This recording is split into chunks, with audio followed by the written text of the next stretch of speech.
Hello, everybody. Jordan here.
Hello, everybody. Jordan here. The PH is silent. Today, I'd like to talk about two draconic deities, Bahamut and Tiamat. Both Bahamut and Tiamat were once one dragon deity named Io or Asgarath. Now, Io is the dragon deity of creation. Io was thought to have created the multiverse. Also, from my readings, it looks like Io started as a primordial, but soon had worshippers in the form of dragons, that he then became a greater deity, considered to be the father or mother of dragons. He or she was neutral in alignment, but when creating dragons, their form was shaped by the current feelings of Io. When Io was more lawful and good, metallic dragons were created. When more angry and chaotic, chromatic dragons were created. Legend says that Io fought a powerful primordial known as the King of Terror. Why they were fighting, it's not clear, but I assume for the rule of Toril, as this took place during the Dawn War. These two behemoths fought one another until Io was slain. Using an adamantine axe, the King of Terror cut Io in half from head to tail. These two halves fell to the ground and rose up as new gods, Bahamut and Tiamat. This marks the only time the two deities ever worked together. They jointly attacked the King of Terror and took him out. Droplets of Io's blood scattered across the world, and some Dragonborn believe this is where they came from. The Dragonborn race rose from the blood of Io. This also seems to coincide with an event known as the Tearfall, where Io hurled a moon at Toril, creating the Sea of Fallen Stars. It was after this event dragons started to appear on Toril. Whether this was coincidence or Io sending his creations to the planet, it is unknown. Also, there is some confusion with this myth, as the timeline seems to indicate that the fight between Io and the Lord of Terror occurred before the Tearfall, but it was definitely Asgarath that caused the Tearfall. But how that could happen if he was dead, I don't really have an answer, but if you do, let me know in the comments below. Bahamut is also known as the Platinum Dragon, king of the good dragons and lord of the north. Bahamut is a draconic deity that has made his way into the Faerunian pantheon. He is often worshipped by metallic dragons and humans who valued enlightened justice. There are no other known platinum dragons. He is the only one. He has the power to shape change and would often walk the world dressed as an old human in peasant robes. Bahamut is stern and very disapproving of evil. However, he is a very compassionate deity, but his empathy has limits to those who corrupt and destroy for no reason, for those who bring evil into the world. At Bahamut's side are 7 great gold worms that follow him everywhere. When he takes the guise of an old man, they polymorph with him into 7 golden canaries or some other animal form. In his dragon form, he has silver white scales that sparkle and gleam even in the dimmest light. Other races worship Bahamut, but he is mostly worshipped by metallic dragons. Because of this, there are a few temples. You know, it's fascinating because, I mean, obviously the creators of the lore and universe of Dungeons and Dragons, they deliberately borrowed from ancient Near Eastern mythology, but Bahamut is taken from behemoth, or literally behema or behemoth, and basically that's the one who fights the Leviathan. And then you'll see, I think it mentions that in this universe, Tiamat has, I think is it 7 heads or 5 heads? I'm not sure. But basically that they're like rivals, bitter rivals, but they're also brother and sister. And then you also definitely see connections to like Abzu and Tiamat, but rather, because the thing is that with Tiamat, so I think what they wanted to do is they wanted to have like one like roughly biblically inspired one, and then one that was very much like clearly not. But even then, you still have Tehom and Bohu. So Tohu and Bohu is Tiamat and Bahamut. Any thoughts, Graham? No, that's interesting. I was going to say one of the things that jumped out at me is the parallels between Bahamut and Aslan from Narnia, the dragon. You mean the lion? The lion, yeah. Sorry. But not just that. The idea of like the God of Israel as being like punishing, but also that he's merciful to those who are like actually, was it like that they actually like do repentance or literally return to good.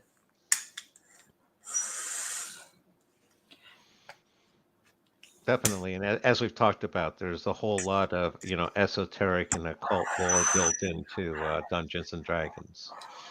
Tag. Yeah. Didn't they say that it was corrupting the youth of America? Well, absolutely. That was the satanic panic back in the day.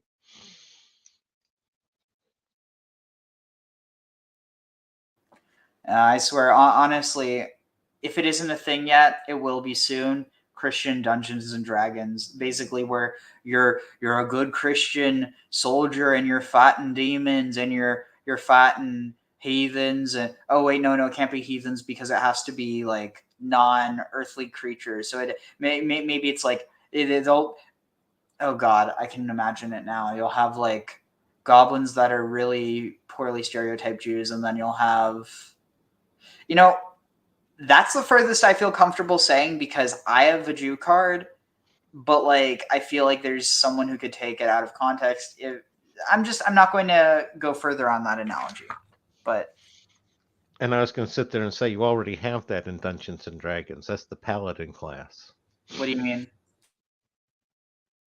They're the ones they're the lawful good, always fighting the demons, the devils, the witches, No, but you're missing the point. They worship other gods. I'm talking about a literal D&D game where the setting is Christian, where the characters are Christian and they're fighting the enemies of Christendom. Oh, okay. Okay, I thought you meant the other way, where you're doing it where the Christians are being the good people fighting against the demons. No, and just to clarify, I know there's plenty of, and again, not to imply that people who don't play D&D aren't cool. I'm not saying that, but there's plenty of cool Christians who play D&D and they don't make it weird because they know they're not literally worshiping what their character does. But then you have the Karens and the soccer moms who insist that there's some deeper layer to it, which there might be, but it's not literally on this like, oh, it's like, yeah, the deeper level is the academic side or like what you can pull out of it, not what's actually like inherently in it. Well, exactly. I mean, I guess if it is to you, then it is, but. Or clerics of Bahamut. You might find a half dragon, not a dragonborn, serving as a paladin of Bahamut, although dragonborns could certainly be paladins as well. The dragons that do worship Bahamut might have simple shrines built to their deity within their lair. In 1359 DR, Gareth Dragonsbane, future king of Damara, returned with his adventuring company from the abyss with the wand of Orcus that had been shattered in the blood of an avatar of Tiamat. Left behind was a small white gem known as the Tree Gem. This gem was planted in the courtyard of the Palace of Dragonsbane and grew into a tall white tree with gold leaves. This tree was a symbol of the protection Bahamut offered to the people of Damara. It brought a renewed interest in the One might deity. even call it a tree of life. Was a small white gem known as the Tree Gem. This gem was planted in the courtyard of the Palace of Dragonsbane and grew into a Also, I was watching a stream of Baldur's Gate 3 earlier, and apparently, I mean, you probably know more about this, but apparently there, like, the term catheric can be used, like, as an adjective. You know about that? Or catheric? No, it makes sense that you could, though. And, for those who don't know, Kether is let's see what I can make. Kether is the highest Sephira in the Kabbalah. Oh, I feel dumb. Ketherick is a character. Well, that even makes more sense that they would use it then. No, that's a stretch. Because you could just end up with that creating a fantasy name. Damn. But no, if it was an adjective, that would be interesting. Tall white tree with gold leaves. This tree was a symbol of the protection behind 1, 2, 3, 4, 5, 6, 7. Because remember, oh, and that's another thing, the 7 worms or the 7 angels. And then you also have this idea that the angels of God are seraphs or worms or dragons. And then here you have this tree of life. Well, 1, 2, 3. Interesting that it splits off here, but you have this horn motif, the horned dragon motif. And then so you have, it's literally a menorah. This is a freaking menorah. It's also echoing Tolkien's Trees of Creation from the Silmarillion. Wait, trees of creation or trees of creation? Or no, the trees of creation. Trees of creation, otherwise known as sap. Yeah, no, he had a golden one which was basically for the sun, and then a silver one which was basically for the moon. Interesting. Bahamut offered to the people of Damara. It brought a renewed interest in the deity and new followers, which increased his standing within the Forgotten Realms pantheon. He is ever watchful of the comings and goings of Tiamat, his sister and rival. He rarely interfered with mortals unless Tiamat was involved, and then he would appear to balance the scale. Tiamat is the other half of this coin. Where Bahamut took the good side of Io, Tiamat was the opposite. She plots against Faerun and aims to control dragonkind. She is the queen of the chromatic dragons, who were always the more volatile and evil of the dragons. She stands apart from Bahamut with her 5 heads, each a different color reflecting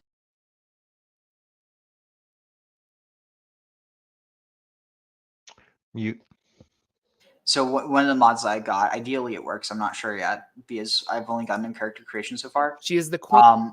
What it's supposed to do is to basically turn to make it so you can actually create 10 custom characters as opposed to just one. So when the characters on do, maybe have like 2 different types of Dragonborn, and then have I don't know, like one to be for, I don't know how I would do that, but like one representing Yahweh and one representing Asherah, and then have like the Asherah one be maybe like, honestly, I don't know. Still got to figure that out. Well, honestly, I don't know. I just think it's a cool idea. I haven't really thought it through that much. Queen of the chromatic dragons, who were always. But that is interesting. You'd think that they would have silver be with white, that they would have blue with maybe like, I think bronze is the one that has light. I don't even know how it's. Yeah, so you'd think the bronze would be with blue, that copper would be. Yeah, copper would be with green. That would only make sense. Bronze should be with blue. Silver should be with white. Brass should be with black, maybe. And then have red with gold. I don't know. Always the more volatile. Why not and yellow evil with of gold? the dragons. She stands apart from dragons, who were always the more volatile and evil of the dragons. She stands apart from Bahamut, who were always the. So let's see. So and red with brass makes sense. Wait, where? No, but there's no yellow. Wait, is there? No, there's no yellow here. There's just gold.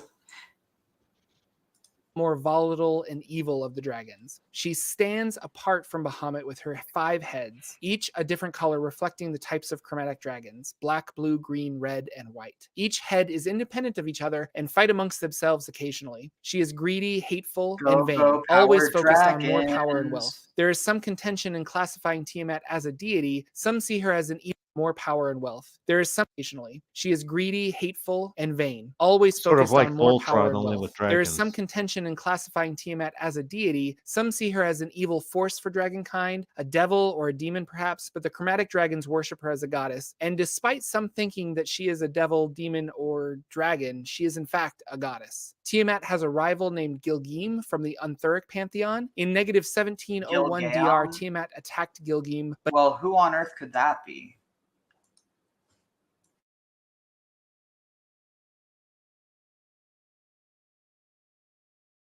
Gee, I don't know. Does he have a hairy friend? I don't know, but his hairy friend might be called Kidenu. I don't know. Obviously, I know it's Enkidu. I'm just changing it, but like enough that it's obvious. But an aspect of Bahamut named Marduk intervened and killed Tiamat at the cost of his own life. Flash forward to Wait, 1346 what? DR, and cult followers of Tiamat An revived aspect her of at the cost of his Bahamut? own life. But an aspect of Bahamut named Marduk intervened and killed Tiamat Well, at the that's not cost of his own obvious. life. Flash forward to 1346 DR, and cult followers of Tiamat revived her with magic in an aspect called the Dark Lady. Then, during the time of troubles, Gilgim and Tiamat fought, and again Gilgim won, with Well, Tiamat's that's essence spread literally across it. Faerun into 3 separate dragons, Chazar, Gestanius, and Scuth Osin. Chazar devoured the other 2 dragons, which revived Tiamat, and she took physical form once again. She returned more powerful and killed Gilgim, who wasn't revived until the events of the Second Sundering. It's unclear how Tiamat entered the Nine Hells. Some say she was banished there by Bahamut. Another theory is that she was sent there by a mighty curse from a forgotten god of giants during the war between the dragons and the giants. This curse brought an end to the war, but if Tiamat ever were to return, the feud between dragonkind and giants would start anew. Making her home in Avernus, the first layer of the Nine Hells, she cooperates with Asmodeus, offering to be his companion, devouring all who oppose him. The two have a binding agreement, and some believe it is this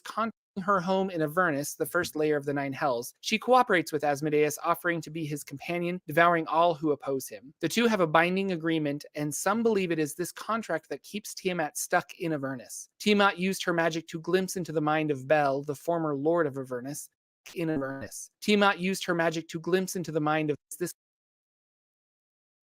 his companion, devouring all who oppose So him. The two have a Asmodeus, binding clear, agreement, and some believe it is this contract that keeps Tiamat figure. stuck in Avernus. Tiamat used her magic to glimpse into the mind of Bel, the former lord of Avernus, thinking him ambitious enough to attack Asmodeus. However, once she saw his thoughts, Tiamat found out that Bel was instructed to keep her imprisoned. Apparently, Asmodeus doesn't trust her and wants to keep Tiamat under thumb. Although she is trapped in Avernus, she is free to roam around throughout that layer. Tiamat has created a fortress here in the Hells. It appears as a jagged crown-shaped mountain. 5 watchtowers, each carved to resemble the head and neck of a dragon, rise up from the main structure. Its main entrance is the roof, keeping away non-flying fiends. Most devils and demons have learned to steer clear from her fortress, otherwise be devoured by chromatic dragons that circle the perimeter. Tiamat, enraged that she is stuck in this layer of hell, she sent instructions to her followers, the cult of the dragon, to assemble a powerful artifact known as the Mask of the Dragon Queen, which would allow her to escape from Avernus and enter Terrell. 2 very interesting deities that you could use in your adventure. If you want, you can play through the Wizards of the Coast adventure Rise of Tiamat and experience her escape from the Nine Hells. Special thanks to my patrons on Patreon that keep these videos going. If you'd like to support the channel, consider becoming a patron. Thanks again for watching and sharing these videos with a friend. I will see you all in the next one. So, yeah, I mean, it's fascinating how they adapt actual mythology. Oh yeah, no, that started from the very beginning. Like I said, they started from the Tolkien template and then just expanded from there. Well, you know what they say. That is a very good place to start.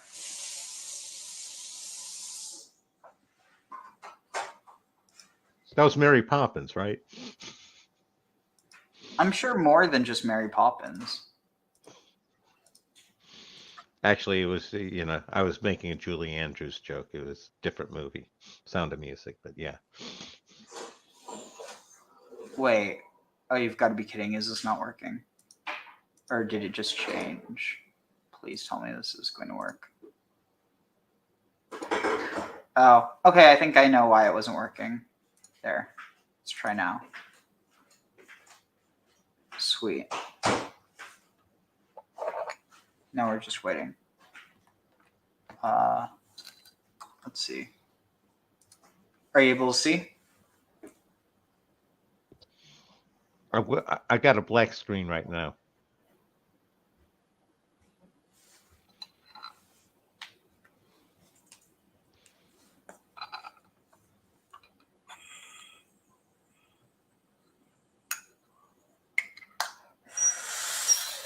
Here, I'll just check on my phone.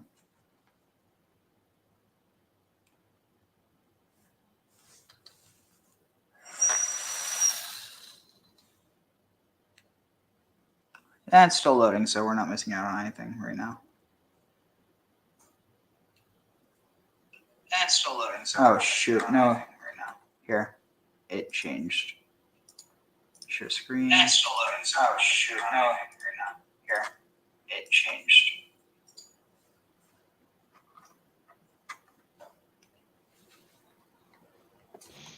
There we go. I see it.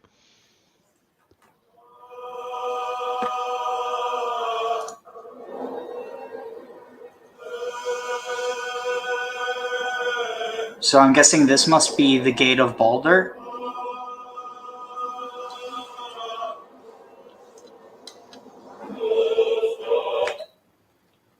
I was going to say that seems like a reasonable conclusion.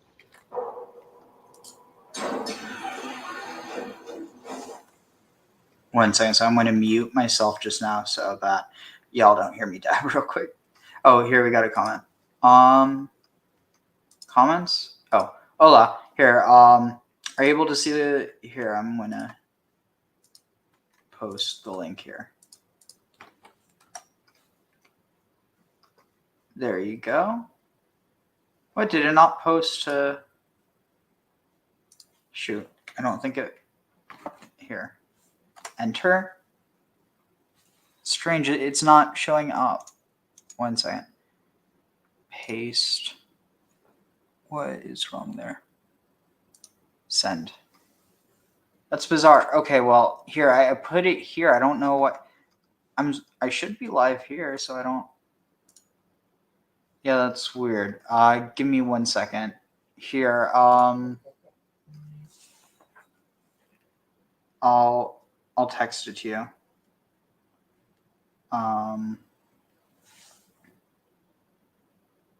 1 second.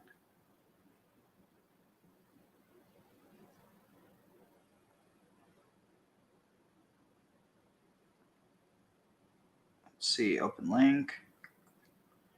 Send it to 0.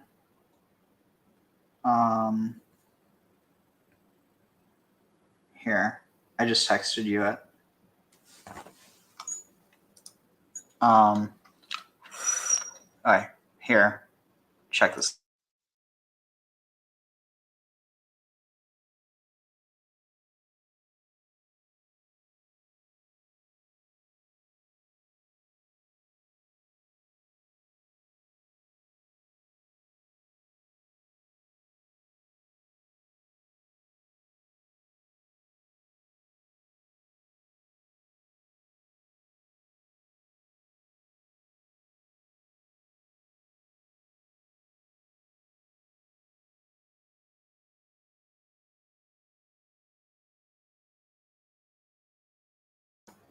You able to hear? Now I got some sound kicking in. Yeah. All right. I'm going to turn it up, the volume.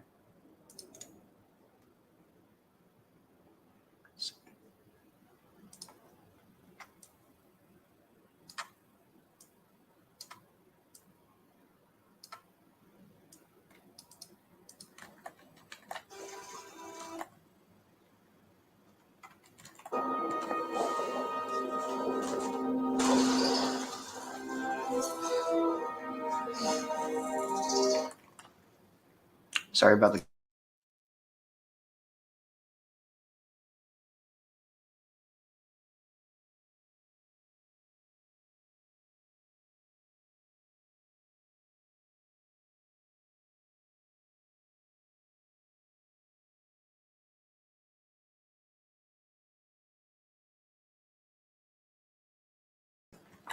Just another day at the Mind Flayer Spa.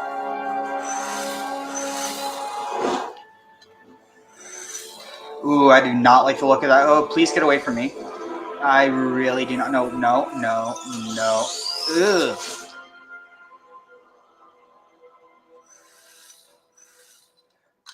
Ouch. Talk about a headache. Who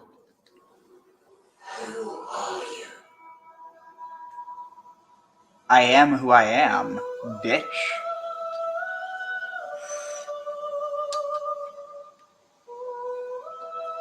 All right, so to introduce us to the characters.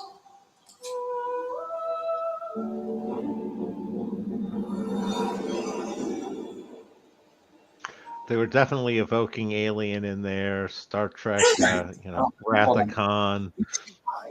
I promise not to bite until we've been formally introduced. I'd prefer if you don't bite at all. My name's Astarion.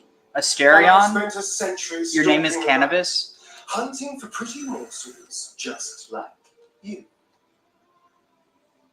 A man called Cazador made me what I am, kept me like a pet, forced me to do his bidding. No more. The tadpole's influence broke his dominance over me, and now I can finally pursue the one thing I've hungered for these long, dark years. Revenge. So remind me not to give him a weapon. To track Cazador down in his lair.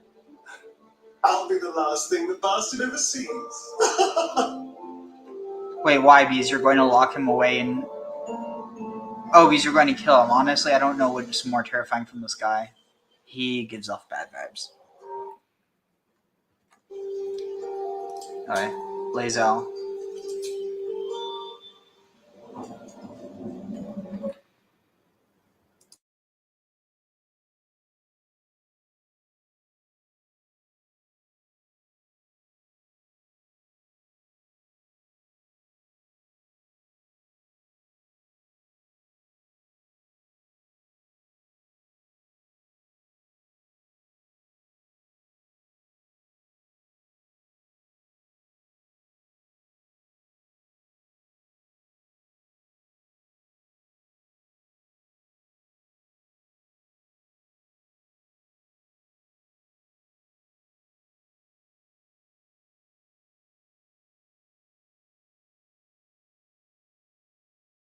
I'm not hearing anything.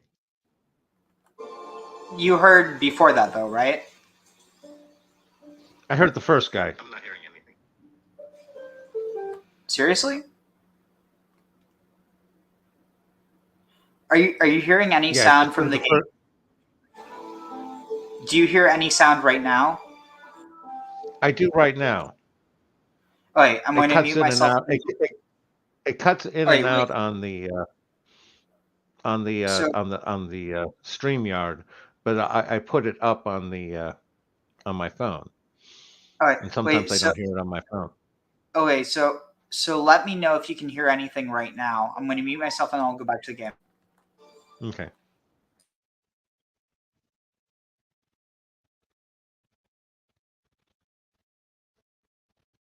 I can't hear anything on StreamYard. All right, interesting. So I'm not hearing anything on the. Not hearing anything via. On StreamYard. Can't hear anything via the. So I'm going to try something else. So share screen, entire screen, also share system audio. Okay, hopefully this doesn't backfire. Let me know if it does. Wait, so if I talk, does that give us feedback?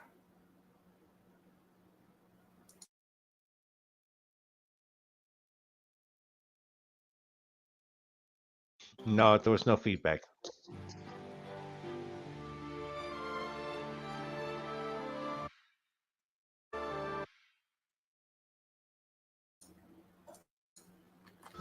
Do you hear the did you hear the music just now? I'm going to mute myself again. Let me know. It's coming through perfect now.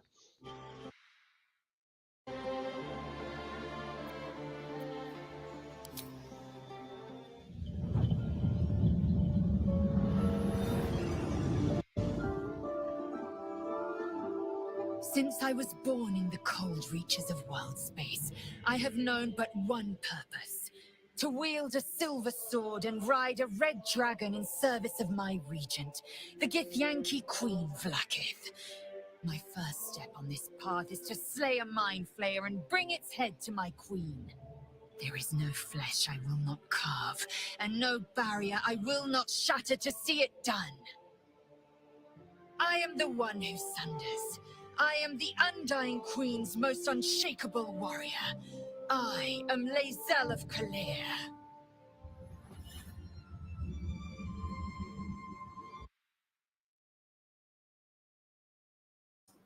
So did you hear that? Yep, that I had no trouble hearing. Okay, cool. Also, just another thing to talk about with that, very clear evocations of the Amazons, at least the myth of the Amazons. And again, I think they probably were, some of the peoples living in the Caucasus region. So like, it wasn't just a myth, but the myth of them definitely. I think you're getting clear connections with this because, from what I understand, in Githyanki society, the women are superior and the men are essentially slaves. Well, again, I hadn't heard the Caucasus so much with the Amazons as it was more of the Scythians and the steppe people. Well, that they were in the Caucasus. The Caucasus are mountains, though. Yeah, but they also went into the mountains. Okay. Rather, I'm talking about like Transcaucasia. Sorry. Okay. Yeah. All right. So apparently, this guy gets memed to hell. Apparently.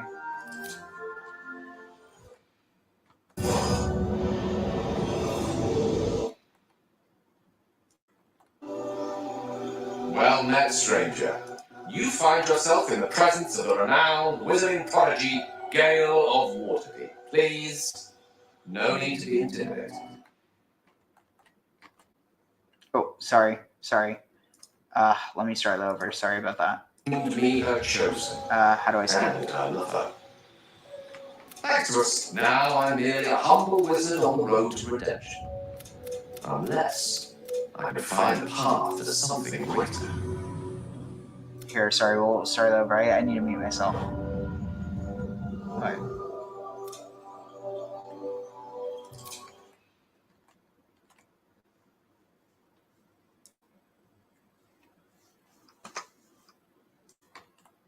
Well, find yourself in the presence of the renowned wizarding prodigy, Gale of Waterdeep. Please, no need to be intimidated. My virtuosic talents once caught the eye of the goddess of magic herself, Mistra, who named me her chosen and her lover. Thanks to a slight miscalculation on my part, that relationship eventually soured, as did the greatest of my powers. Now I'm merely a humble wizard on the road to redemption. Unless I can find the path to something greater.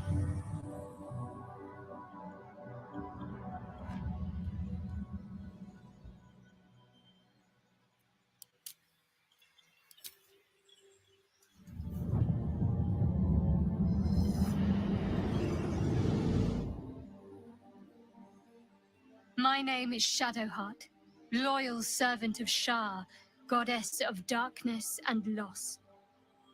There is little more I can tell you than that. My Lady Shar tasked me with a mission of such secrecy that I surrendered great swathes of my memory in order to safeguard the knowledge of it. All I know is that I must bring the artifact I hold to Baldur's Gate, and that nothing can stand in my way. My goddess is watching.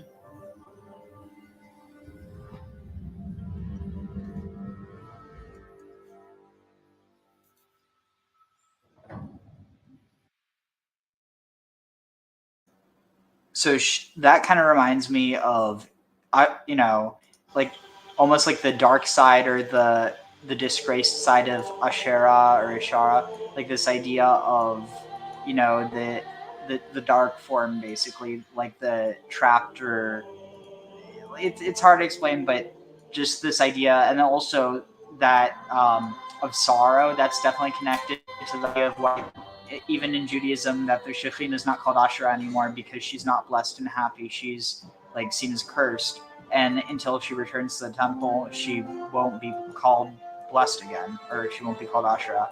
So it's like until the temple's rebuilt, the Shekhinah won't be called Asherah. It's fascinating if you like kind of connect the eschatology of it all.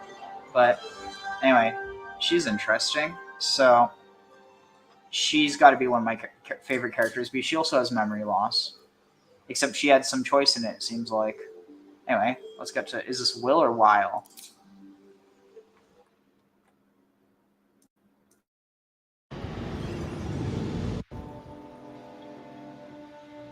7 years ago, I was exiled from Baldur's Gate, the city I call home.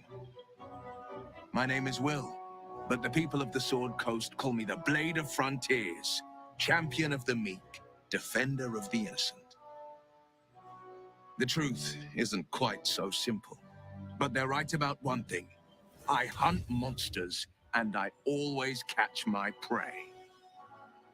My latest target is a devil, and I'm right on her tail. Once I'm through with her, she'll never escape the fires of the first hell.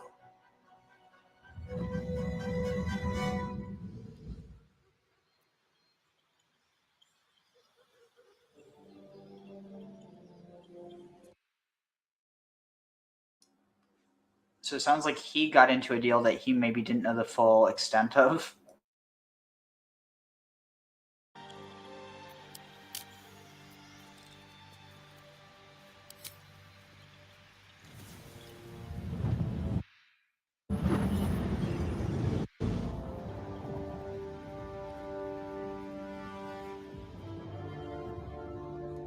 "10 years ago, I was sold to the Archdevil Zariel.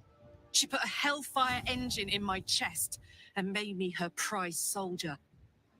But I've escaped now. Thank you, Mind Flayers. And I've got a few scores to settle if this engine doesn't burn me to ash first. I'll need people I can trust, an infernal mechanic, and a serious amount of luck. But you know what? I'm not worried. After 10 years in the Hells, I can take on anything. I've got my chance at freedom, and believe me, I'm going home."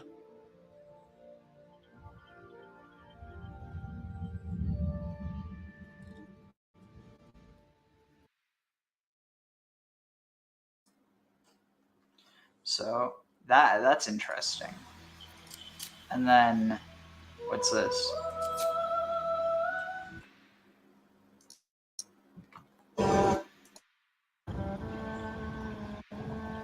My rancid blood whispers to me, kill, kill, and kill again. My ruined body yearns to reap death in this world. And when this foul urge calls, it possesses my whole being. Injured beyond repair. I know nothing besides this. I must resist the dark urge, lest it consume my mind. I must discover who I was and what happened to me before my twitching knife hand writes a tragedy in blood.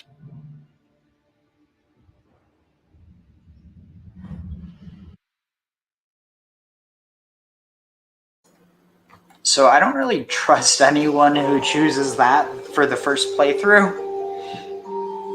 Just saying. But, yeah, so we're not actually going to start today. I just want to go through some of the stuff that's added by all the mods that I installed. So, oh well, I forgot this was Dungeons & Dragons. I thought this was an Argonian. So, anyway, are you able to see all right? Yeah, I can see. All right, so, first we got the human, and I'm kind of relying on you for some of the basic background lore. So, I mean, like, how do you describe the humans? I mean, here's what it says. The most common race in Faerun, humans are known for their tenacity, creativity, and endless capacity for growth. Yeah, no, that's the traditional role-playing fantasy trope is humans they start out the weakest because they don't have natural abilities like the other races do, but they have the most flexibility, and in time they can be the strongest characters. One thing I remember hearing is apparently the other species kind of see them as parasites, or not parasites, but like a bacteria they just take over. Yeah, I can definitely see that. Certainly the elves would. And speaking of that, before we go on to that, so basic movement speed 10.5 meters per turn. civil militia. They have weapon proficiency with spears, pikes, halberds, and glaives. And armor proficiency with light armor and shields. Human versatility, they get an additional skill. Halfling luck. Oh, it might be just one of the mods that I installed. I don't know why it has halfling luck here. I want to take that off. I'm very OCD.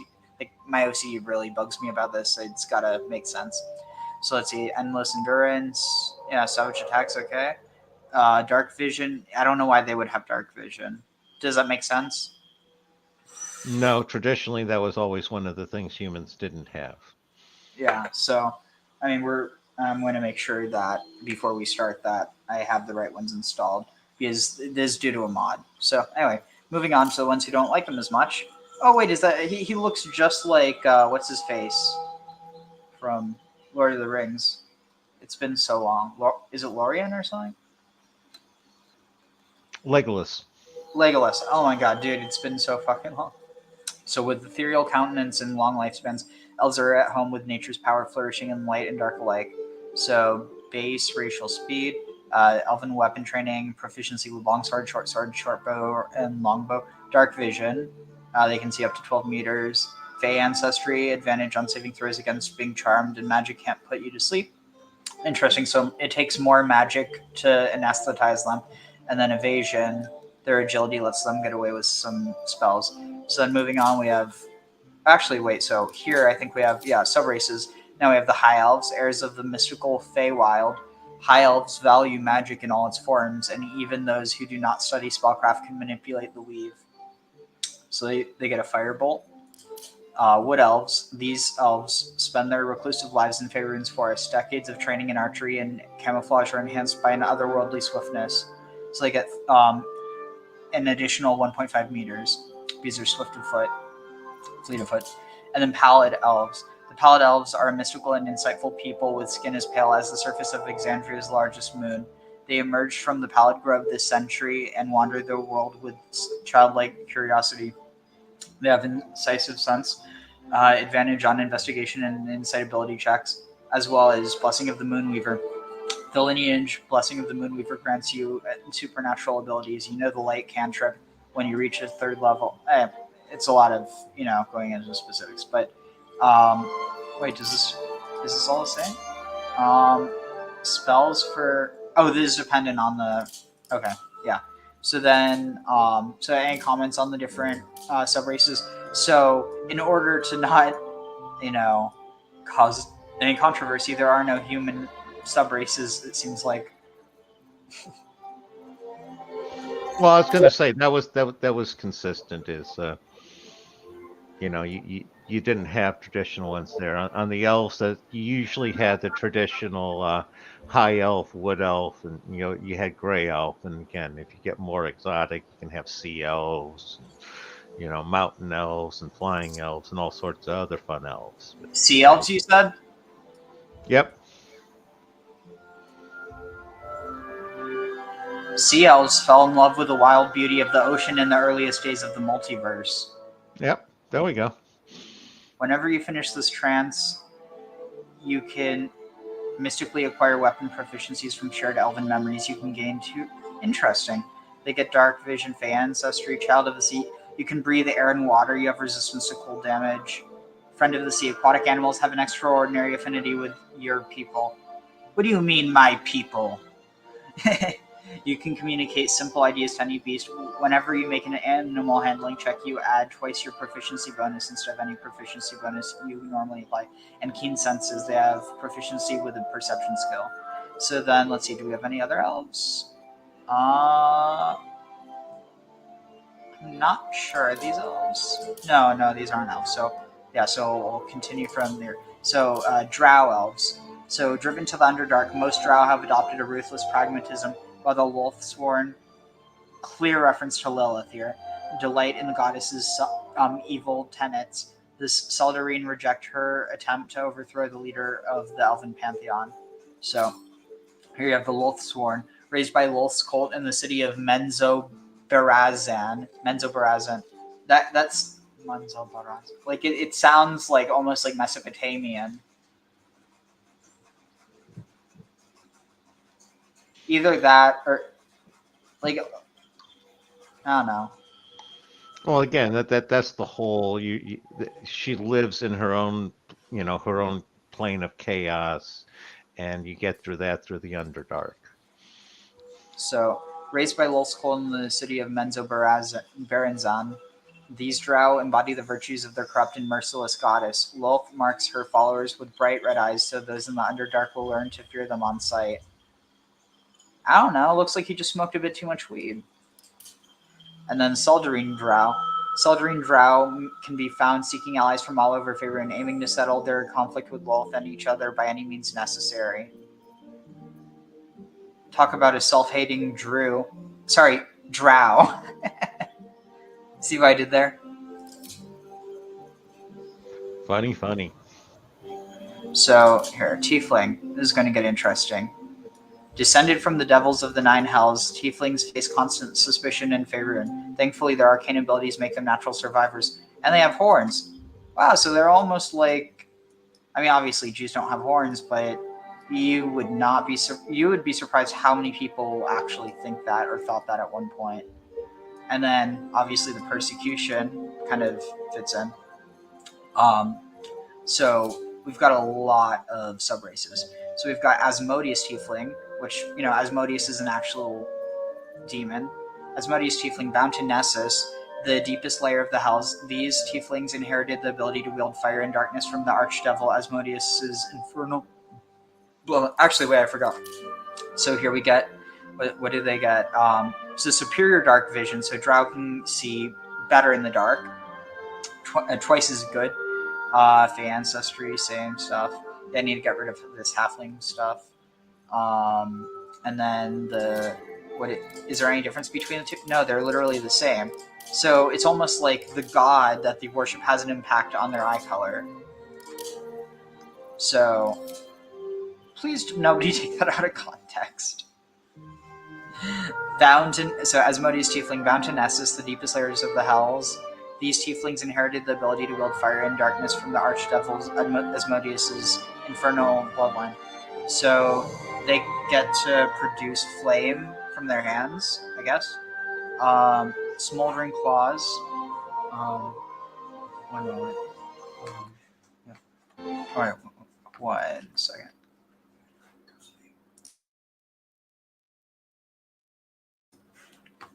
All right, sorry about that. So they have smoldering claws. Let's see. So that's like melee damage, but it deals fire damage. And then subrace features. They get dark vision and hellish resistance. You have resistance to fire damage, taking only half damage from it.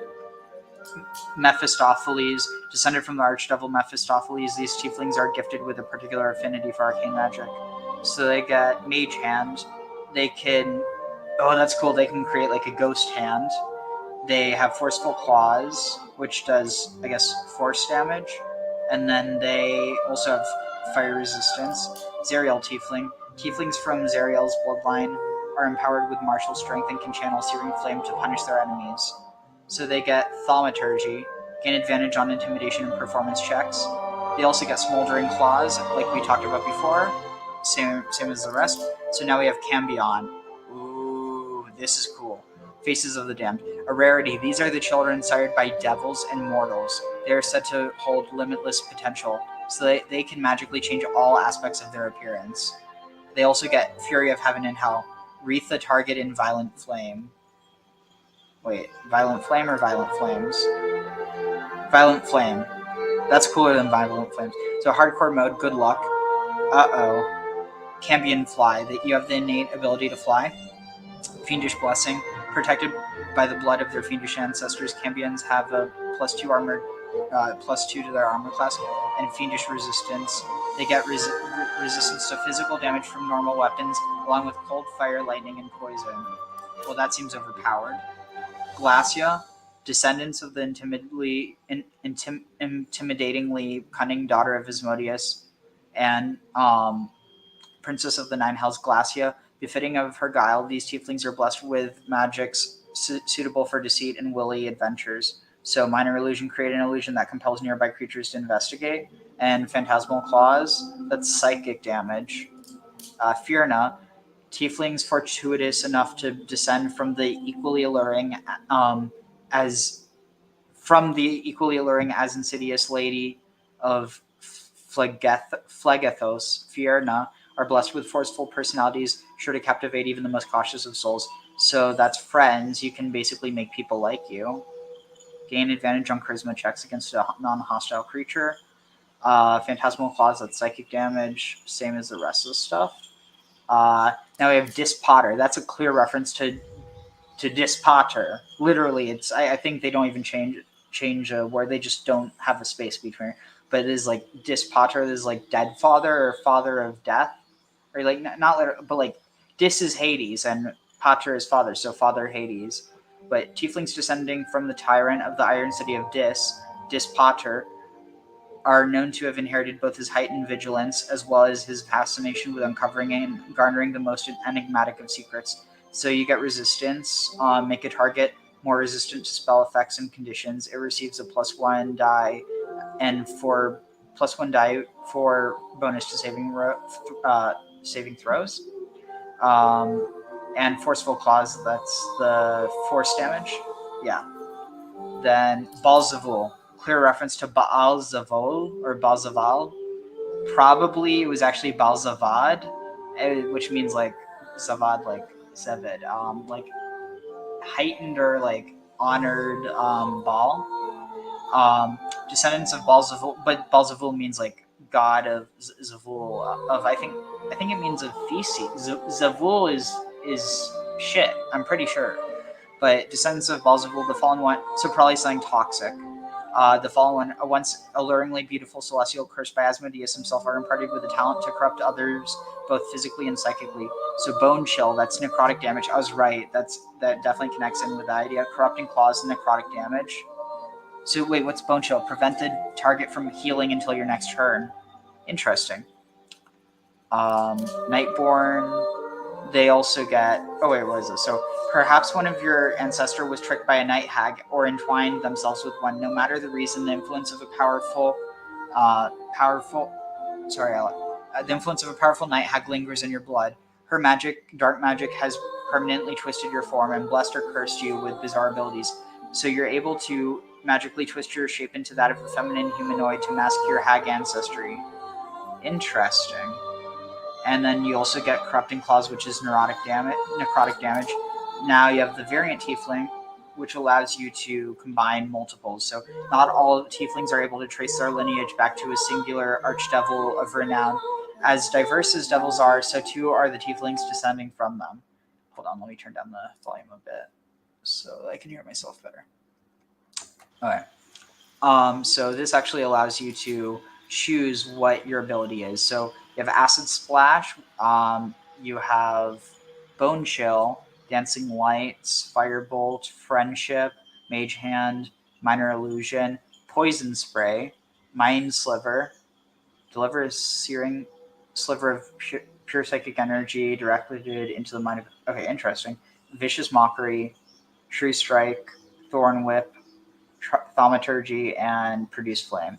And then the claw types you get: Smoldering Claws, fire damage; Necrotic Corrupting Claws; Phantasmal Psychic Claws; Frigid Cold Claws; Forceful Force Claws; Corrosive Acid Claws; Voltaic Lightning Claws; Envenoming Slashing Claws; Lucent Radiant Claws; Roaring Thunder Claws; and Feral Slashing Claws. What is that? Looks like a... Oh. And is that... Interesting. So, slashing versus... That's also slashing it. And that causes a bleed versus... Oh, wait. Yeah, I'm not sure. So, moving on. Mammon.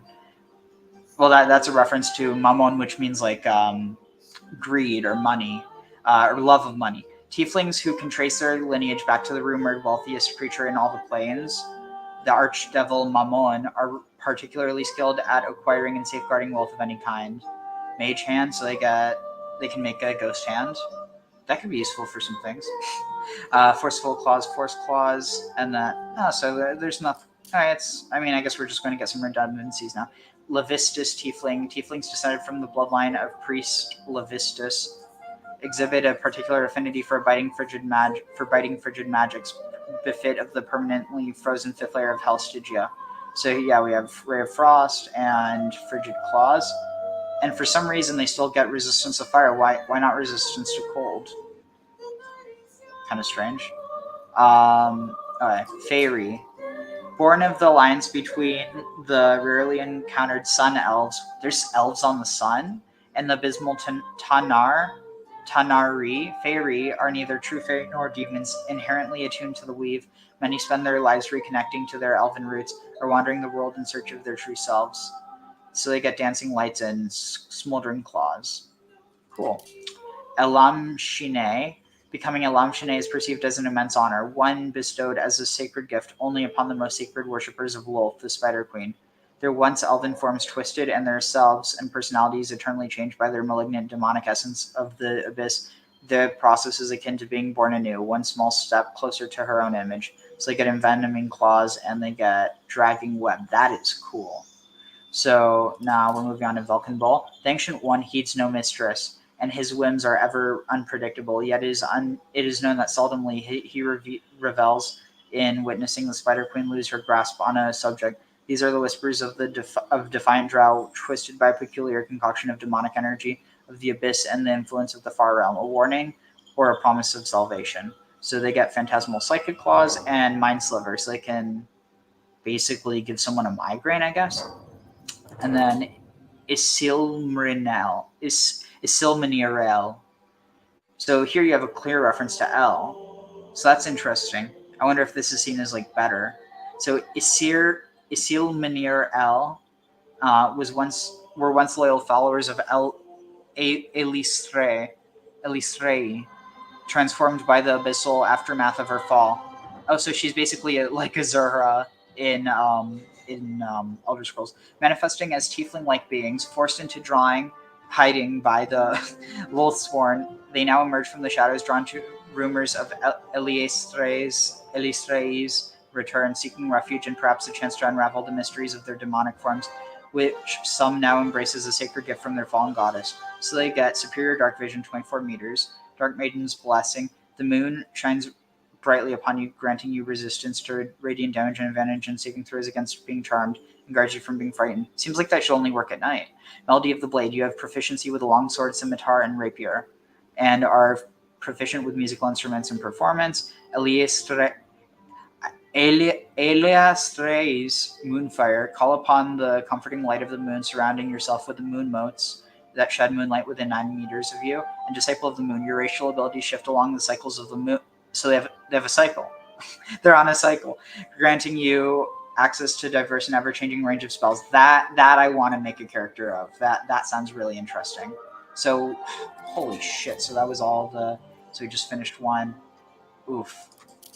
Githyanki. Luckily, there's not sub-races of this. So we have Githyanki. With a ruthlessness born from the Mind Flayer enslavement, Githyanki ride the astral sea atop red dragons, bringing their silver swords and psionic might to bear against any trace of the Illithid or Mind Slayer menace. So they get astral knowledge, proficiency in all skills of a chosen ability, until long rest. In all skills of... What's that mean? I don't know, I guess we'll find out. Githyanki psionics, mage hand. So they can also make mage hand. Dwarves, as durable and unyielding as their homes of stone. Dwarves are some of the finest warriors, miners, and smiths of Faerun. It's like 9 movement speed. Okay, let's see. They get battle axes, hand axes, light hammers, and war hammers. They get 24 dark vision. They get advantage against saving throws against poison. Also, that's where WoW gets the idea of being immune to poison, or like hardened to poison. So human versatility, I don't know why they have that either. It's kind of strange. Relentless endurance, and okay, so subtypes. Gold dwarves. These dwarves are known for their confidence and keen intuition. The culture of their deep kingdom values family, ritual, and fine craftsmanship. And shield dwarves. Great losses in ancient wars against goblins and orcs have led these dwarves to adopt a cynical mindset, but they will endure anything to restore their ancestral homeland. So they're like the diasporic dwarves. And then you have the Dwergar. Once enslaved by the Eldritch Mind Flayers, Dwergar adapted to freedom with harsh practicality. Their cold demeanor and gift of stealth are well known throughout the Underdark. Oh, yeah, I forgot you could do this. So this is what... Oh, wow, she looks Scottish. And then she looks Italian, or I don't know, Greek. So then here, race. Let's go to half-elf. So curious, ambitious, and versatile half-elves are welcome everywhere, but struggle without a community to call their own. Interesting. So I remember you were talking about probably wanting to roll a half-elf, right? Well, you asked which one was my favorite class of the original ones, and that was that one. I was going to say, in this one, I'm tempted to go Githyanki. Interesting. And then there's also another form. 1 second. 1 second.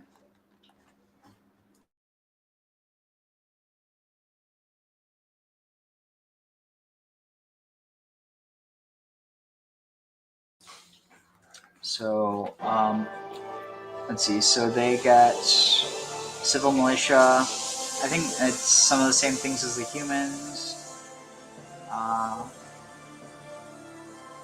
Improved nothing too interesting. So subrace, high elf, a touch of the Feywild remains in half elves with this bloodline, and even those untrained in magic possess a hint of wild power. They get a firebolt. Wood half elves, they get increased speed, like their wood elf parent. These half elves have a quickened stride and an eye for stealth. Yet many break away from isolation in Faerun's forest to explore the rest of the realms. And a drow half elf. Most half drow result from liaisons between Seldarine drow and surfacers, while half drow inherited a few magical gifts. They aren't usually raised in the Underdark. Alright, so and what do they have? They get dancing lights. Oh, because it's like when they go there, they need to be able to see because they can't actually see, their eyes are shut, but they can cast pretty lights. So halfling. So small yet capable, halflings prefer the comforts of home and hearth, but their natural luck and dexterity makes them fine adventurers. Base racial speed, 9 meters per turn. They're lucky. I guess they can, when you roll a 1 for an attack, ability check, or saving throw, you can re-roll it. Brave, advantage on saving throws against being frightened. Human versatility, savage attacks, dark vision, relentless endurance, and critical hit. And then they get Lightfoot halflings, stealthy but social. These halflings travel all over, favoring to make names for themselves. Naturally stealthy. And then what? Advantage on stealth checks. This guy looks almost like Dutch. And then Strongheart halfling. Legend has it that dwarven blood gave Stronghearts their hardiness, resistant to poison and wellsprings of endurance. These halflings easily hold their own. Interesting. So they're not immune. They're just resistant to that. Race gnome. So small, clever, and energetic gnomes use their long lives to explore Faerun's brightest corners and darkest depths. 9 meters per turn. They get gnome cunning, advantage on intelligence, wisdom, charisma, naturally stealthy, halfling luck. Okay, well that makes sense. Savage attacks and relentless endurance. And then you've got rock gnomes, the most commonly seen gnomes on Faerun's surface. Rock gnomes are named as such for their hardiness and affinity for metal. Why not metal gnomes? That would make more sense. Artificer's lore, twice the proficiency bonus to history checks. Like forest gnomes, even smaller than their cousins and twice as reclusive. Forest gnomes are a rare sight in Faerun. They master magic and craftsmanship in their distant idyllic groves. And then they get dark vision, and they can speak with animals. That's cool. And then deep gnomes, more guarded than their surface cousins. Deep gnomes survive in the Underdark with dark vision and skillful stealth. So they get stone camouflage. You can gain advantage on stealth checks, and you can see enhanced dark vision. So let's go to... Holy crap, this is a lot. So One way to think about the difference between gnomes and dwarves is dwarves are much more of that solid earth and metal type, and gnomes are more of the flighty gem type. just as Oh. sort of like patterns tagged. What about gears, like processed metal? I was going to say that's much more of the tinkerers or much more of the gnomes. Yeah. Okay, so Dragonborn, a proud race that values clan and skills above all else. Once enslaved by dragons, they strive to be self-sufficient, not wanting to be beholden to anyone, not even the gods. So we've got black. Despite no ancestral links to the mighty creatures, these Dragonborn share their charcoal coloration and fizzling acrid breath of black dragons. So they get acid breath and draconic ancestry. They're immune to acid damage.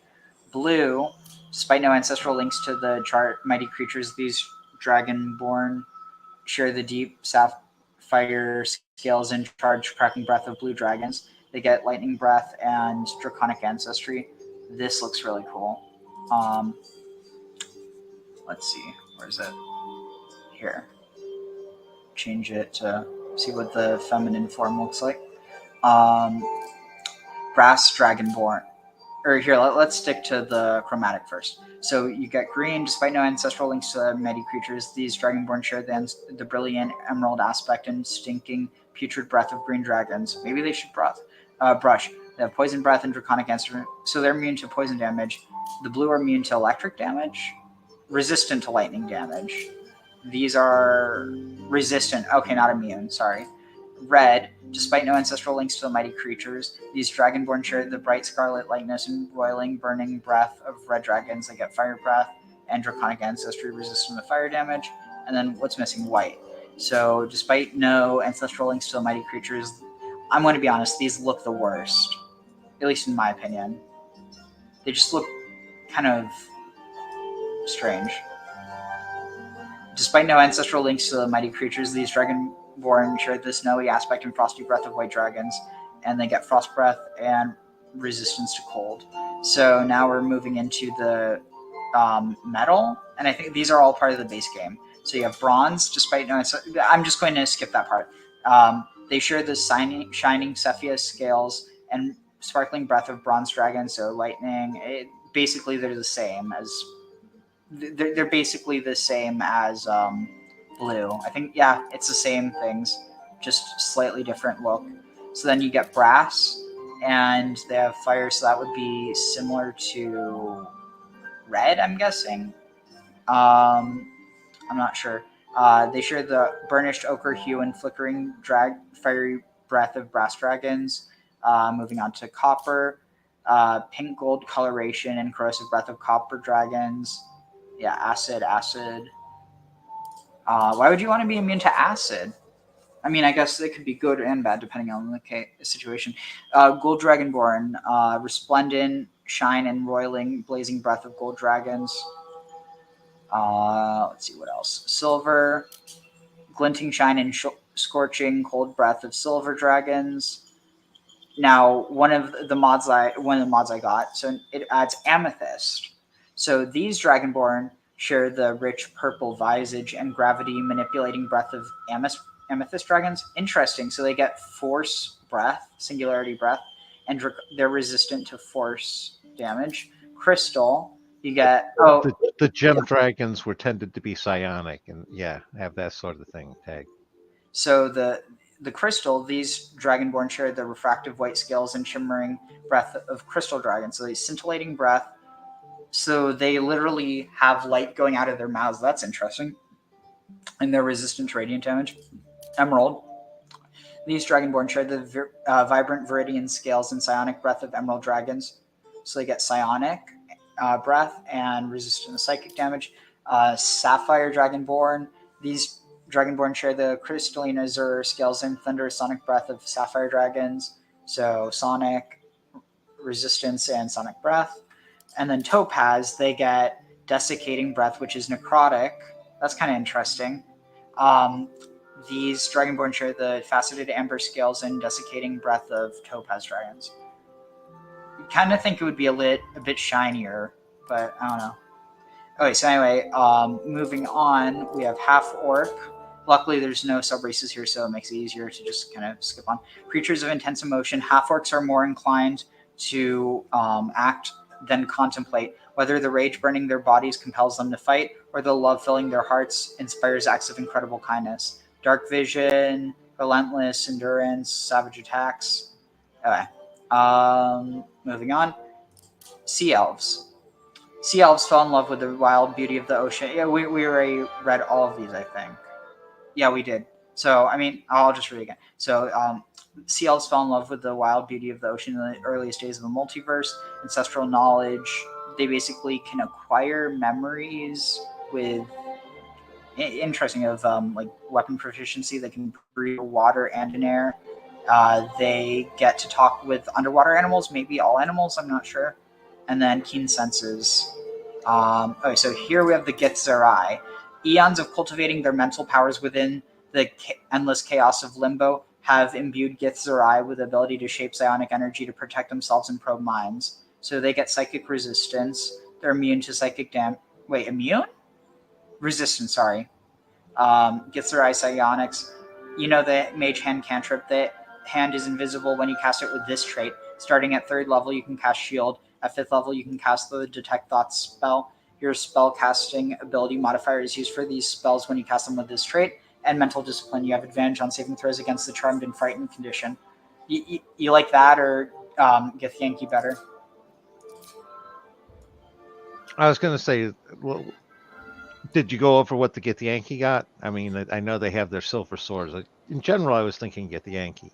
Githzeri and Githyanki had their falling out at some time in their history. They started out the same rebellion against the Mind Flayers and then parted ways. So Githyanki, they get enemies you have hit have disadvantage when making saving throws to maintain their concentration.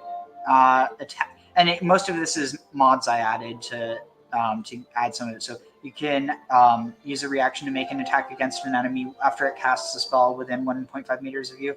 Advantage on saving throws against spells cast by creatures within 1.5 meters of you. Dark vision, 12 meters. Relentless endurance. Savage attacks. Human versatility. Martial prodigy. And basic racial speed is 9. Honestly, I feel like the mental stuff really gives it an advantage. But that's just me. Yeah, no, and again, the silver swords, which again, it's a cool one. It's a nice race. Definitely. So then you have the Downcast. This is one of the ones that really interests me. This guy looks full of himself, though. So let's check. Wait, body types? There's multiple body types? Oh, cool. After the gods' end and the descent of the Arch-Seraphs, many lesser angels lost most of their power and were forced to live mortal lives. The Downcast, as they have come to be called, often still choose to use what little remain of their celestial heritage to further the Arch-Seraph's cause. Others are more concerned with their own survival. So they get Thaumaturgy, advantage on intimidation performance checks, Divine Learning, proficiency in the religion skill, and the Thaumaturgy cantrip. Divine Sangromancy, the blood of angels flows in your veins, and you can tap into that blood to boost the power of divine magic. Whenever an allied creature within 9 meters of you regains a hit point, you may spend a hit die and add the result to the total amount the allied creature is healed. Interesting. And Lingering Divinity, you have resistance to necrotic damage. So then their subraces, Aurelian. Aurelia's kin have softer features and soothing voices. The Downcast, as they have come to be called, live out their mortal lives and still retain some of the traits granted to them by their former patron deity. They can cast Cure Wounds. Because of your connection to your former master, Aurelia gives you divine magic. Olmirite. Olmirs can possess divine keen intellect. The Downcast, as they have come to be called, live out their mortal lives and still retain some of the traits granted to them by their former patron deity. So they get Olmir Sight, connection with former master. Olmir gives you divine magic. You can cast a type magic. Maliganti. Maligans can possess great physical strength. The Downcast as blah blah blah blah blah blah blah blah blah blah blah blah. Oh wait, we're just reading the same thing. So Fury of Malignant. Your connection to former Master Malignant gives you divine magic. You cast Branding Smite with this trait. We should make a character named Malignant Narcissist and have him be this. Funny. Alright, Galtian. Galts can are hardy and resilient. The downcast as they have blah blah blah blah blah. Galt's Bulwark. Your connection to your former master Galt gives you Shield of Faith. Cool. Interesting. It lets you choose Wisdom. Oh, okay. So it just lets you choose what the trait will be based on. So now we're moving on to lineages. Dhampir. Wait, what's it say for lineages? A physical and magical transformation that alters you in fundamental ways. You can still appear as you once were, but you've changed in significant ways that override your once physical or magical capabilities. So subrace is Dhampir. Poised between the worlds of the living and the dead, Dhampirs retain their grip on life, yet are endlessly tested by vicious hungers. Dhampirs often arise from encounters with vampires, but all manner of macabre bargains, necromantic influences, and encounters with mysterious immortals might have transformed you. So they get Swarm Scion, briefly transformed into a swarm of bats and move in an occupied space you can see. During the transformation duration, you don't provoke opportunity attacks. They can Vampiric Bite, that's piercing damage. Superior Dark Vision, 24 meters. Deathless Nature, you don't need to breathe, you gain immunity to the following: suffocating poisonous fumes, noxious fumes, and ghastly fumes. Swarm Scion. Vampiric Bite, they get Feeding Frenzy. When you're missing half or more of your hit points, you gain advantage with attack rolls using Vampiric Bite. And Invigorating Bite, you regain as many hit points equal to the total damage dealt by Vampiric Bite. And then you can choose what race you are, so this is really cool. Wait, so I wonder if I were to choose, can you do Dragonborn? Would that work? Or let's see, let's try to do it with a Drow. It doesn't seem like it really does it. Whatever. Orc. Being armed with gifts to help them thrive on worlds beset by monsters, orcs retain the gifts that Grumsh bestowed upon them: might, endurance, determination, and the ability to see in the dark. So dark vision, powerful build. So they're counted as one size larger when determining your carrying capacity and the weight you can push, drag, or lift. Adrenaline rush. Interesting. This looks cool. Okay, we're almost done with this. So Gwydpala. Gwydpala are individuals who met their end while having lingering desires before those last moments. Primal magic from Alacritatis. Interesting, because I feel like I'm not sure what that's pulling on, but Attis definitely pulling on this idea of like dying and rising, right? I would say so. One second.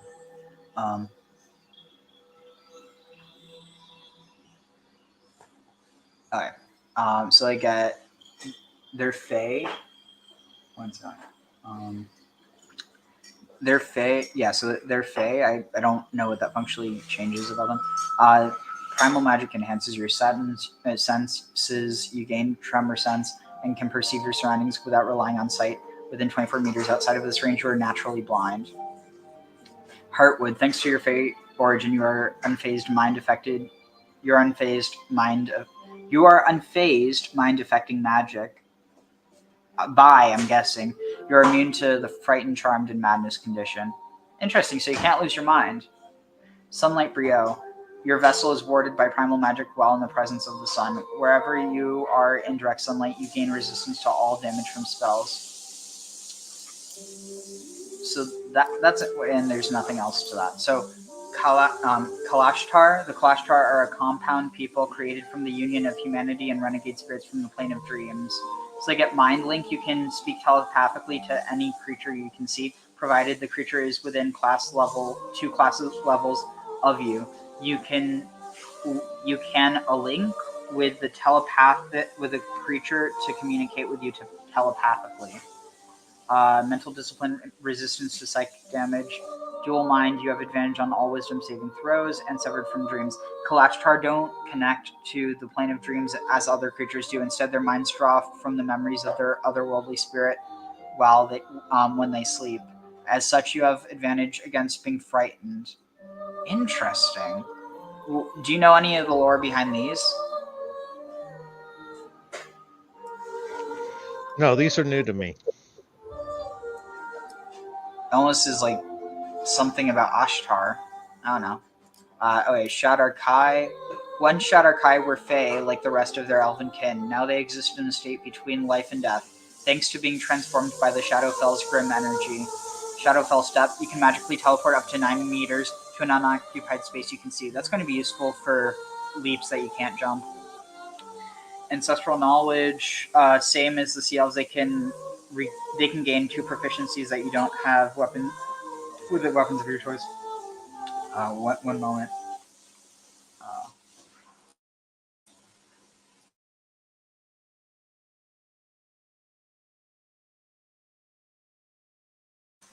Alright.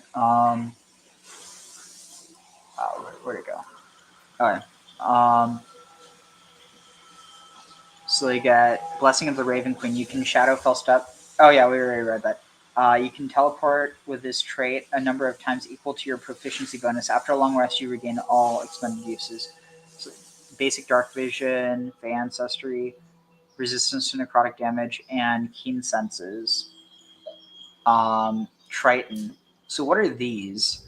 Originally from the elemental plane of water, many Tritons entered the material plane centuries ago in response to the growing threat of evil elementals. Over time, Triton have extended their stewardship over the seafloor to the ocean surface. So they get amphibious. They can breathe in air and water, control air and water. You can cast Fog Cloud with this trait. Starting at 3rd level, you can cast Gust of Wind with this trait. Starting at 5th level, you can cast Water Walk with it.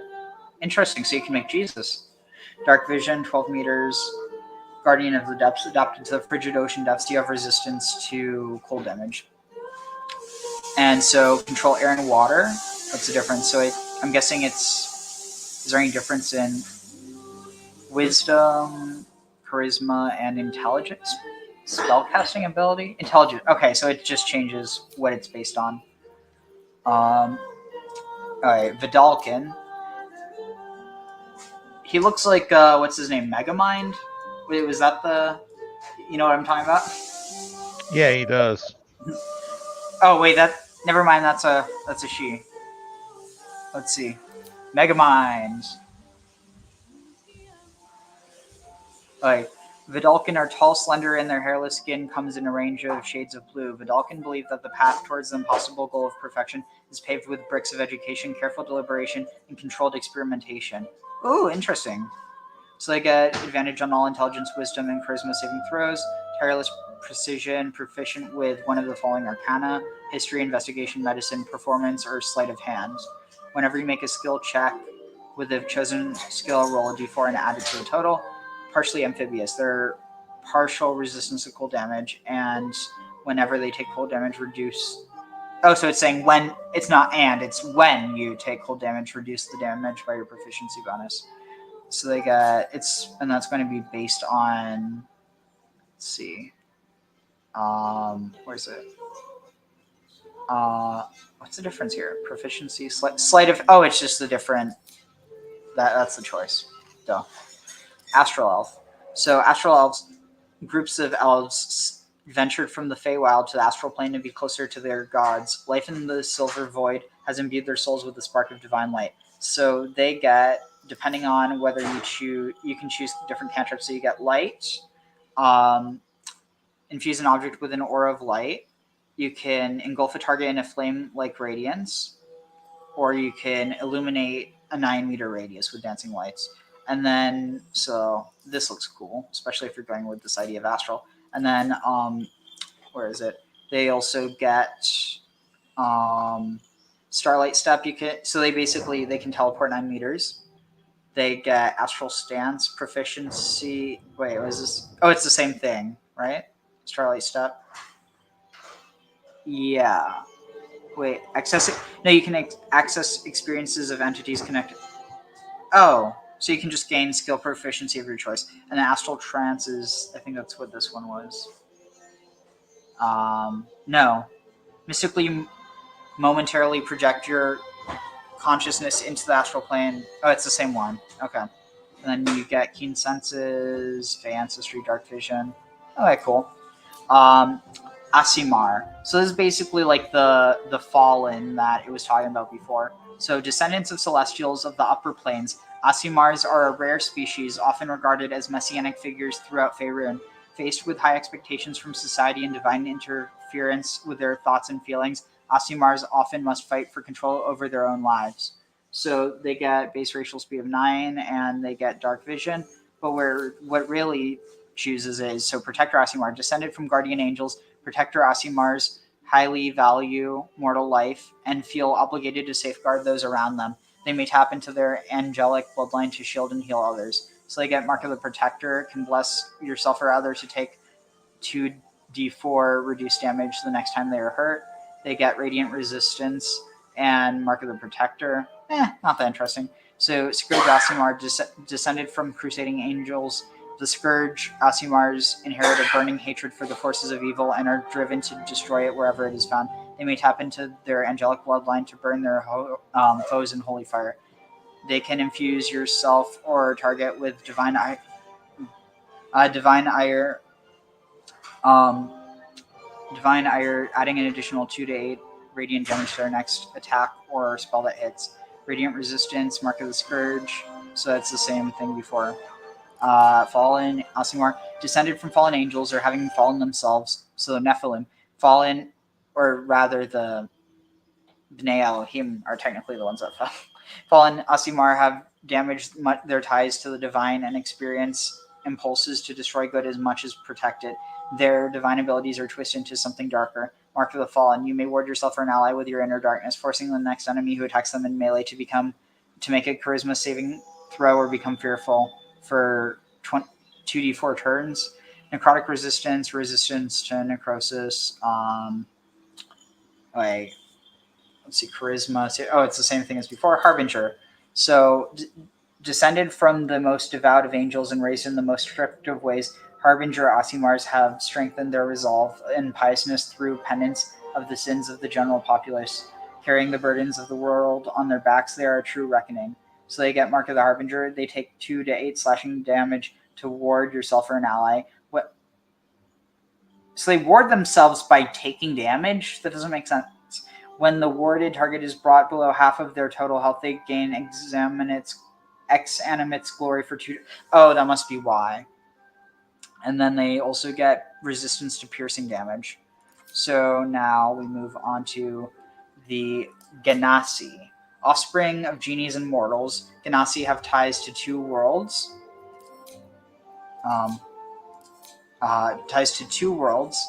Yet belonging to neither. So that's all. That also has some of these same like high elf type concepts, but not. It doesn't seem like they have as good powers. So Fire Genasi, offspring of Ifriti, or Ifrit, which is, I think that's from Babylonian or Mesopotamian mythos, maybe Persian. And mortals, Fire Genasi carry the power of the plane of fire in their blood, and they get produce flame, and they also have dark vision. Erganasi, offspring of Jinn and mortals, Erganasi carry the power of the plane of air in their blood, so they get shocking grasp. Dark vision. Earth Ganassi, offspring of Tao and mortals. Wait, so Jinn. So Jinn, this is, Islamic mysticism, or Islamic, actually no, just Arabic. I don't know why I said Islamic. And then you have Earth Ganassi, offspring of Tao and mortals. Interesting, like the Tao. Earth Ganassi carry the power of the plane of earth in their blood. They get Blade Ward, take only half the damage from bludgeoning, piercing, and slashing attacks. And then, I don't know what the second thing is, but they get Dark Vision and Water. Offspring of Marids, so that's like Marids, it's, I think, a reference to like Greek. No, because they're what are they called, the water nymphs? Nymphs, Maenads? Is that what you're thinking? No, Nereids, I think. Yeah, Nereids. But Nereid and Merid is very similar. Offspring of Marids and mortals, water. They carry the power of the plane of water in their blood. They get Acid Splash.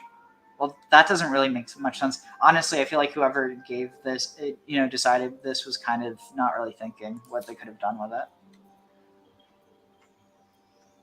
So now we only have like 3 more left. So the Satyr, originating from the Feywild, a realm of pure emotion, satyrs thrive on the energy of merriment. So they get Ram, strike a target with your head and horns.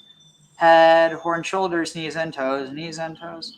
Summon instrument allows you to summon one of the following instruments: lyre, drum, lute, flute, or violin. The caster can only use this feature once in their adventure. What? Why?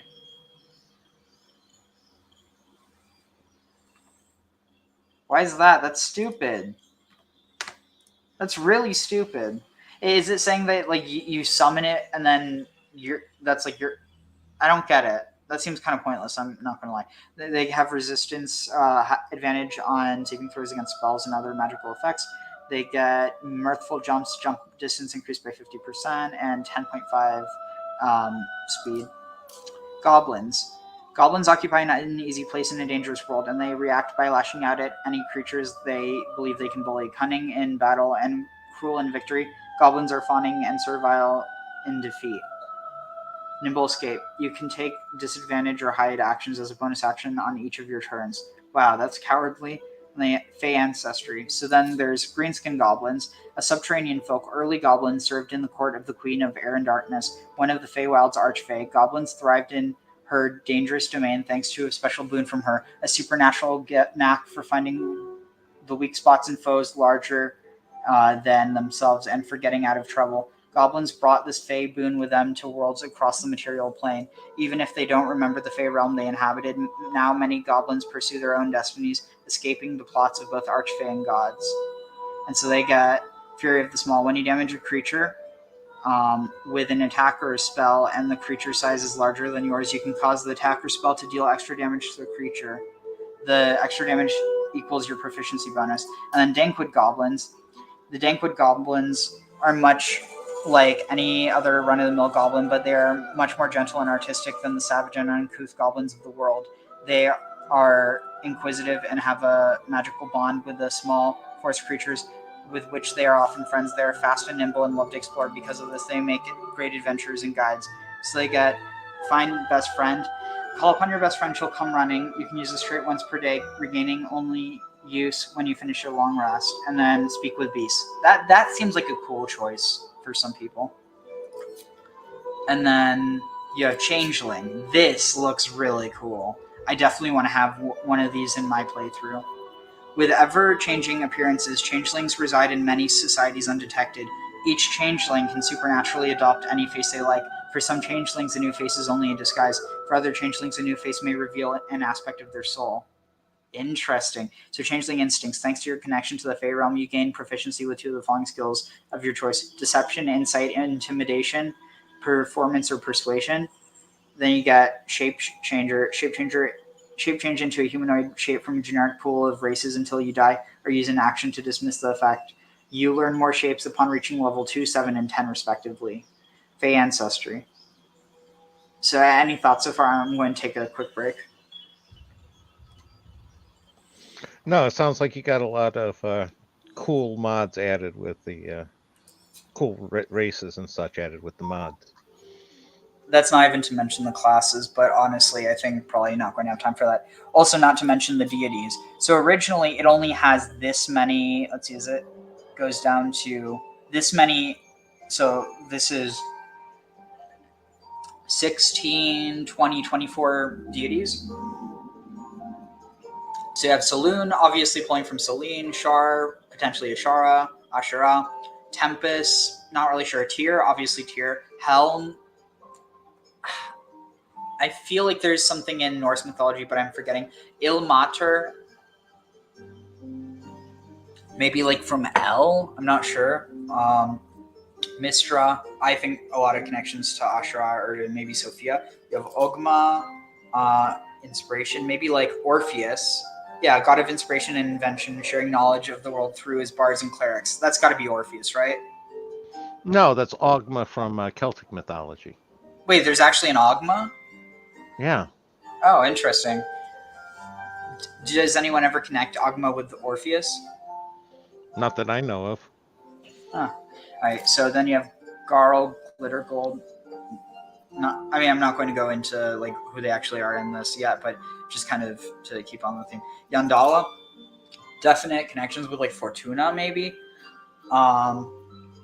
You have Lilith. Lathander, definitely like Christ motifs, or I mean more than just that, but like that's just the most obvious one. Also like maybe Apollo or Asclepius. No, Apollo would be Apollo. Talos. Honestly, I'm not sure. Tamora.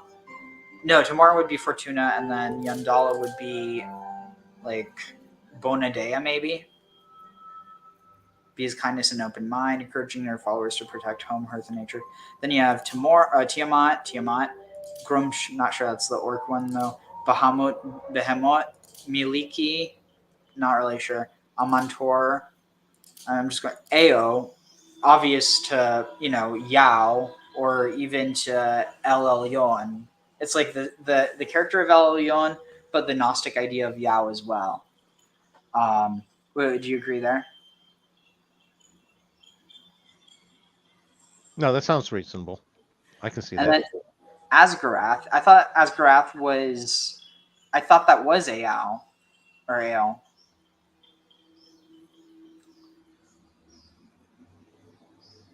No, Ao I thought was the basically like the Tao, the parent one that everybody shards off of.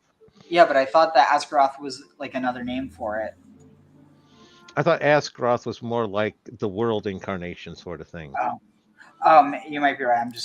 I forgot. So then you have Asmodeus or Hashmodai, which might actually be where the Hasmoneans come from. Hashmodai. It's a bit of a stretch. Orel, not really sure. Like Or-El, the light of God, potentially if it's associated with light. Hold off the depredations of harsh winters with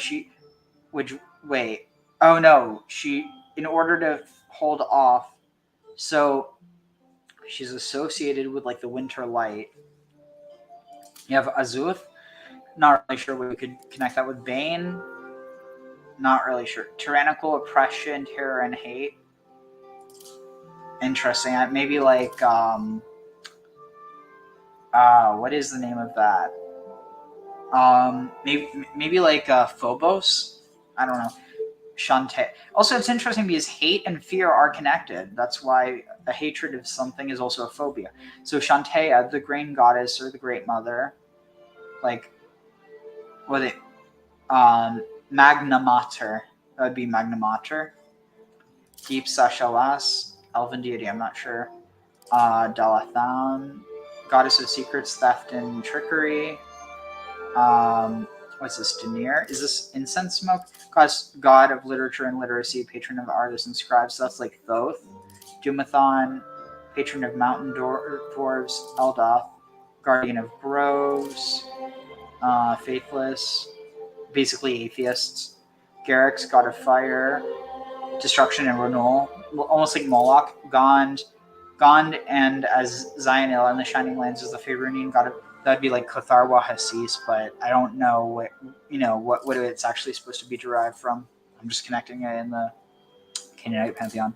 Hlal, goddess of humor. Kareska, goddess of dragon magic. Maybe like Kadesh, or I don't know. I can't really find anything. Jurgul. So there's Jurgul and then there's Merkel, and I think they're both references to Nurgle. So you have Jurgul. Jurgul is the fatalistic seneschal of the Lord of the Dead who keeps records on the final disposition of all the spirits of the dead, both bland and excessively formal. He never angers and always speaks with a disembodied, chilling voice that echoes with the dry whisper of a long-forsaken crypt. So then, yeah, that... so you have Nurgle. Horror, is that connected to... Yeah, I have no clue. Horgobayag is...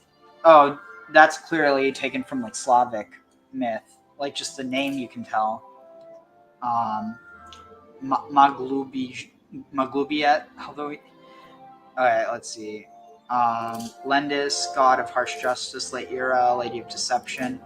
Wait, that's my name backwards. Ariel.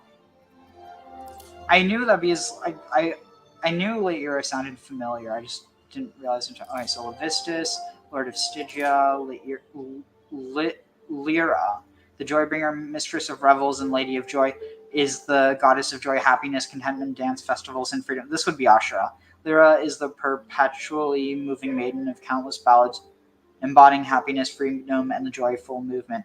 Ever-changing, ever-moving, ever-alive, she is the archetypal dancing ingenue that has inspired poets, songwriters, and any who revel in the experience and wonderment of a life lived galleon-free. So I'm just going to skip to... there's another goblinoid god.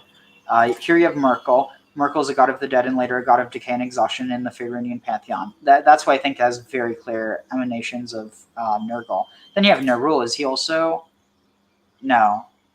Well, he's associated with evil. Nerul is the patron god of those who seek the greatest evil for their own enjoyment of pain. That's strange. Paladin is one of the first gods summoned by the high god from the beyond. He represents the divine power of majesty and is patron deity to the gods of good. He supports the soul's drive to strive for greatness and is representative of leadership. He's also representative of the ideal of redemption, striving to bring those who have fallen into darkness back into the light. So almost this idea of like Christ is the Redeemer. But again, I'm not restricting it to the Christian idea, because that has much more of this like join us or you don't get saved. And again, not originally.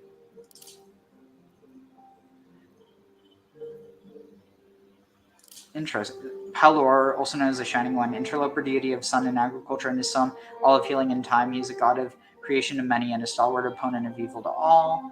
Persona, interesting. Raven Queen, Sharas. Oh shoot, where was I? Is Orcus also? No, I have no clue. I'm just skipping through some of these now. The Absolute. The Absolute is behind the cult of the Absolute. What's the Absolute? Do you know? More like the philosophical absolute, yeah. You're going to have to expand on that. Oh, very rigid. Basically, I want to say a lawful neutral approach is what I remember. Ooh, Zuktmoy is the demon queen of fungi, but not considered a true patron of fungi. She's merely the embodiment of the death and virulence that fungi represented, and fully willing to subvert the natural order for her own ends. The Lady of Rot and Decay did not use decomposition for the higher purposes of renewal or rebirth, desiring destruction purely for its own sake. And then Haunted. Interesting. Wait, why is it limiting me to... Oh, it's because it has it... Oh, it should be custom. So background. So there's all these different backgrounds that you can choose from, and we'll go over this another time before we actually start, when we make the character. But then I did just want to show... So the classes, just some to keep in mind.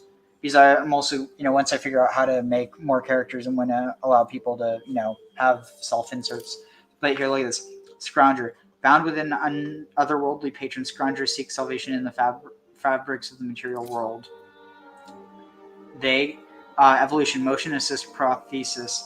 Evolve a special polymer that expands when energized, reducing limb stress.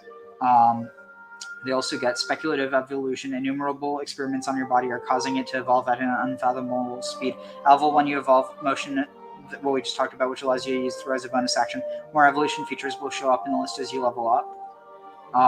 Battery capacity tier 1, a basic battery cell. It has a capacity of 3 charges. As you level up, it will receive capacity expansion. And then Scrounger Fabricator. As a cultist of Witch Machinatio, you are given a fabricator capable of printing various consumables and tools.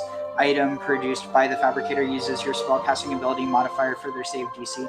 Your fabricator receives an upgrade at different levels. And then... Interesting. And then some other things of note. So I got something that adds Demon Hunters and Death Knights from Warcraft. And then Vessel I'm really looking forward to, because within every vessel you can choose different types of vessels, but basically you can be a vessel for a god, you can be a witch, with sea hags, green hags, and night hags, Harlequins with different instruments. You get Wielder, subclass Excalibur, Perun, and Nechal. Basically, depending on what type of weapon you want to use. That's like a weapons master.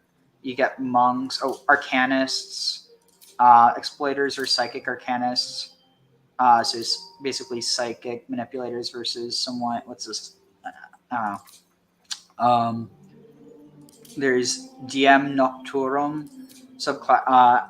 Wait, what's this? So it's once believed lost to time, now emerging anew, a master of Twilight's dual might, wielding the enigmatic forces of both shadow and radiance with unwavering command. And they get Umbra Adepta. Basically, you can be an equal arbitrator, a virtuous light, or a adept dark adept. Dark adept, light, or dark adept, virtuous light, and equal arbiter. So basically, you can choose between the two.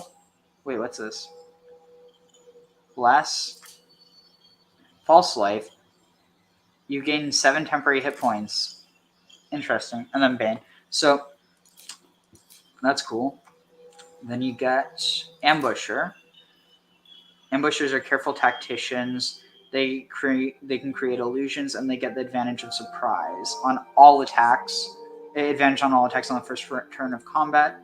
You get Mystics. They get Order of the Avatar, Order of the Awakened, Order of the Immortal, Order of the Nomad, Order of the Blade, Order of the Ascetic, Order of the Wu Gen, and Order of the Soul Knife. That looks cool. Soul Knife. They can summons a pair of soul knives in your hands. They are light finesse daggers that deal 1-8 damage. Soul knives deal with intelligence instead of dexterity or strength. Okay, that's cool. Let's see, what else is there? Thanator. Focus magic might. Honestly, so you can channel your adrenaline with more precision than most So basically, you use adrenaline in order to. It's like adrenaline magic. That's cool. There's Vanguard blending, martial attacks with arcane spells. Vanguards are unpredictable frontline combatants whose abilities marry both traditions to devastating effect. Sentinel, and then for basically heavy warriors. What else is there? Also, it's cool because it tries to recreate Death Knights from World of Warcraft, and it does so pretty well. I mean, I haven't actually played it yet, so I can't really speak to it. But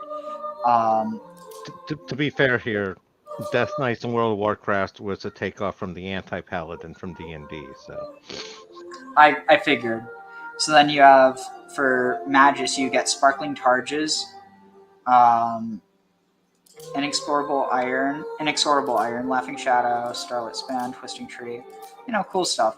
But so, you have any thoughts? I'm going to just put on one quick video and then we'll close out. But staff is probably, that's cool. So they can, depending on what you choose, they use different weapons. And then, is there anything else I forgot? Artificer and Blood Hunter. Wait, is Arcanist? Yeah, I did that. Blood Hunter, you get spells. You just choose. So is this a Vampire Hunter? Blood Hunters? I was going to say it could be, or it could be like. That's my guess off the top of my head. I don't know for sure. Clever warriors determined to protect the realms from evils old and new. Blood magic, secretive rites, and self-sacrifice aid them against the monsters they hunt. I'm guessing. Artificers, masters of invention. Artificers use ingenuity and magic to unlock extraordinary capabilities in objects. They see magic as a complex system waiting to be decoded and then harnessed in their spells and inventions. You can find everything you need to play one of these inventors in the next few sections. Why do I have a feeling this is going to be what you play? I was going to say Artificer sounds interesting. I was going to say the blood one. It sounds more like they're sacrificing their own blood in order for the effects. No, but that's just part of it. Okay. Because it talks about hunting monsters. But not just vampires. Yeah. So, let's see. Light, Minor Illusion, and Mending. Catapult, Cure Wounds, Absorb Elements, Detect Magic, and Disguise Self. And then you also get Rounded Up Spellcaster Level and Experimental Alchemy. And then you get Acid Splash and Dancing Lights. That's cool. And then the cantrips that you can choose. Oh, it's you choose too. Okay. Oh, these are some cool ones that you can choose as well. And is there anything else? Warlock. So the one that gets added is undead, so you can be a necromancer basically. That's added. And then there's cleric. I don't know if all of these are in by default, but this definitely gets fun once you pair it together with the actual, classes. I mean the races. And then sorcerer. You have Draconic Bloodline, Animus, Storm Sorcery, and Wild Magic. Wait, what's the Draconic Bloodline? Oh, okay, so this is cool. So you can choose Dragon Ancestor. So it doesn't have any, expansion for the gem ones, but it's still cool.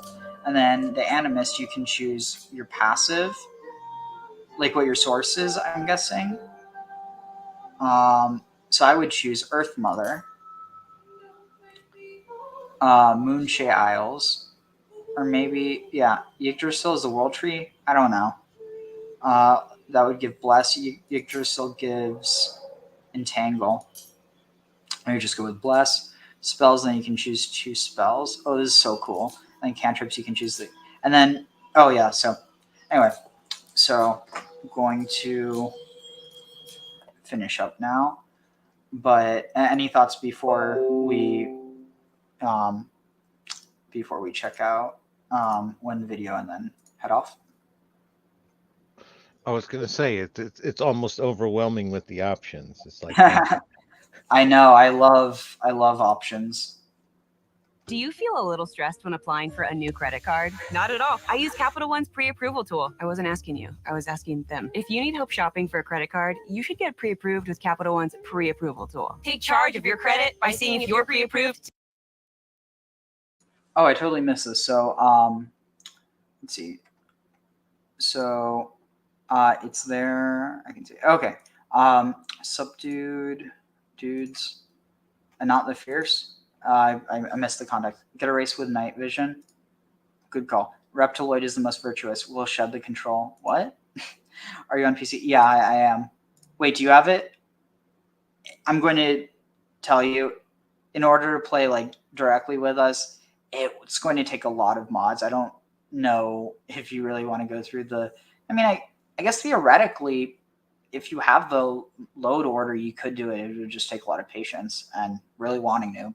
But in any case, you could always just, join by having us have a character like, I don't know, it really depends. But anyway, Snow Draco of core characters is under hypno control, is of an independent disposition type. It seems by racial profile, so once free to not beholden, but would owe you a favor. No clearly Asian types or hermaphro androgyniform options. I think you can choose that. Many more than 24 deities, 50, 70. I didn't count all of them. Zervan of Araman or Muzd, absolute. All right, cool. So I just wanted to make sure that we didn't leave anyone out. But here, let's go to. Oh, wait. Stop that. Okay, here. Today. This is my 100th video. I thought I'd go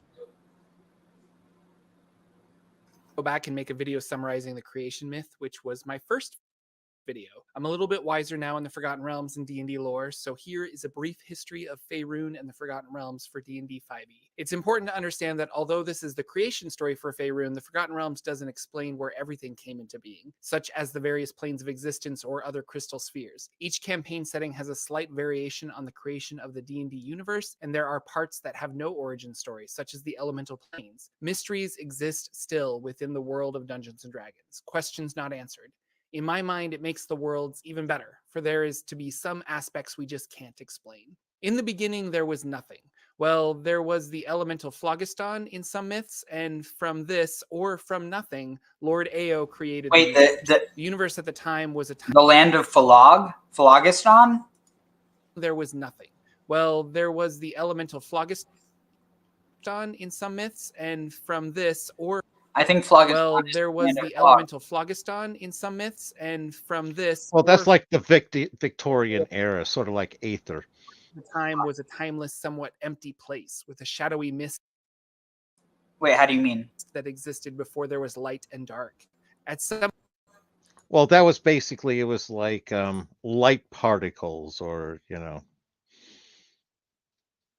Yeah, but how's that Victorian era? That was one of the actual theories in physics at the time.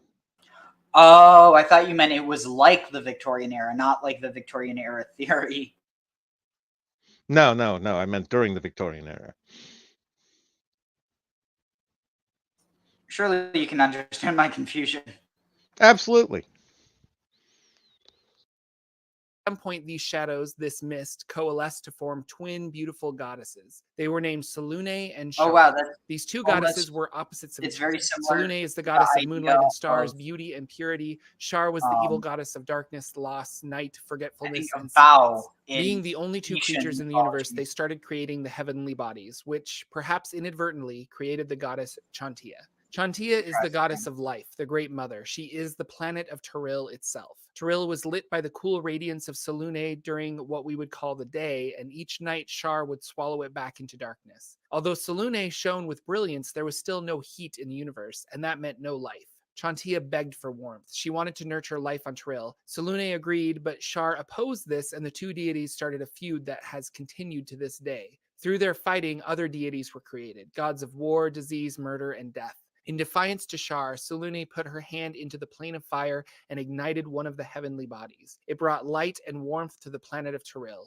Shar detested this and went to snuff out this candle of life. Selûne, greatly weakened from the fighting, tore the divine essence of magic from her body and hurled it at Shar in an all-or-nothing attack. It ripped through Shar, stealing with it her magical essence. This mass of energy formed Mistral, the goddess of magic. Mistral was composed of the two most powerful creatures in the universe, and fortunately for us and the universe, she favored Selûne. Shar, now outmatched, went into the darkness to plot her revenge. Other gods from other planes or other crystal spheres, if you're interested in Spelljammer lore, came to Toril as well. We get more deities to the Forgotten Realms pantheon from visiting gods. There was some addition to this creation myth once 4th edition D&D came into play. These worlds in the realm space universe brought powerful beings of entropy and elemental might. They are referred to simply as the primordials. They helped shape the universe, not necessarily with Shar and Selûne, but in tandem. They took things that were too bright and too dark, placing them in a shifted plane, creating both the Feywild and the Shadowfell. Also in 4th edition lore, the goddesses gave life to the realm of the Astral Sea, now called the Astral Plane, and the primordials were from a realm known as the Elemental Chaos. Now, 4th edition really liked the idea of these primordials, and so the creation story was changed a bit to incorporate them. Instead of Shar attempting to darken the sun created by Selûne, there was an event known as the Shadow Epoch.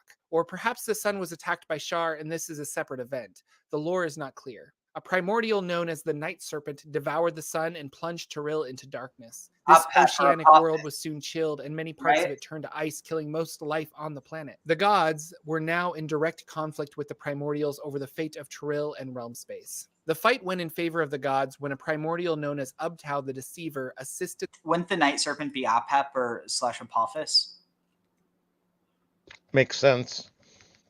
The gods in slaying, imprisoning, or driving away the remaining primordials. As reward, he was given the land of Chult in Faerun to rule as he sees fit, which is one reason that Chult was so different from other places. And to give to multiple people a land before time, protected from outsiders by Ubtao. This brings us to the creator races and the days of thunder. The sun came back eventually through the gods.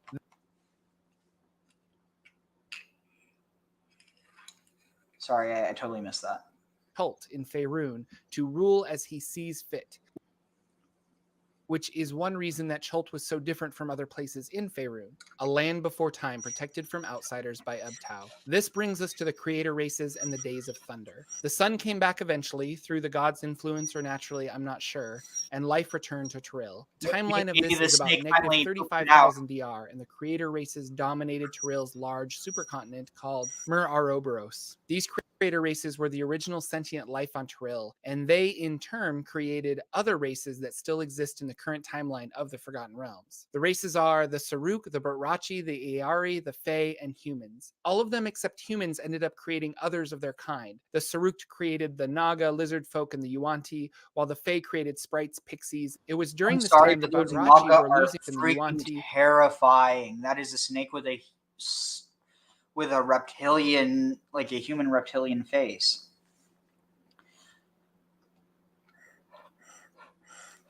Honestly, I feel like human bodies with snake heads are much less terrifying than this. You know what I mean? This is uncanny. while the Fae created sprites, pixies. It was during this time the Batrachi were losing a war against the Titans, and in desperation released the primordials from their imprisonment on Toril. The gods intervened immediately, and there were earthquakes, fires, and destructions upon the planet. Lord Ao finally intervened and sundered the planet in two, giving the new planet of Abir to the primordials and the other Toril that to what's the happening gods. This in, magic sent a ripple forward in time to right now? cause further complications to the world of Toril, almost a ribbon of magic that could be tapped into at certain points in the future. By negative 30,000 DR, the creator races faded into memory and ushered in the time of dragons and giants. Dragons ruled areas over some of the lesser races, and giants had large tribes that controlled sections of Toril and Faerun. The two battled one another over territory in 1,000 years of war. The giants were saved from death when Fae creatures used... Oh, shoot, didn't mean to stop sharing. But that is kind of reminiscent of, was it like the 1,000 Years of Darkness? The whole idea of, I mean, you have that idea in a lot of things, but also, like, specifically, I'm referring to this idea of, like, the 1,000, or no, because I don't know what I'm thinking, because the millennium long reign is supposed to be good, not bad. So I don't know. There's definitely ideas of like dark ages lasting 1,000 years, but I don't know. Well, if you go by the Indians, they have both. So, Okay. well, they got 1,000 years dark reigns and also 1,000 years light reigns. Wait, Indian or Native American? Dot Indian opposed to Feather Indian. Oh. So like the idea of the Kalpas. Exactly. Yeah. Now in negative 24,000 DR with the dragons under control, other races, including humans, Not were able Kalpas, to Yugas. thrive in safety and build their Yuga own cycles. civilization. Elven high mages invoked the power of... The Kalpa, what is the Kalpa then?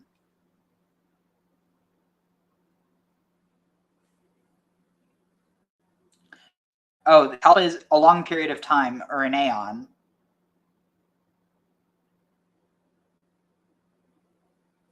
Anyway, here, we'll finish this up.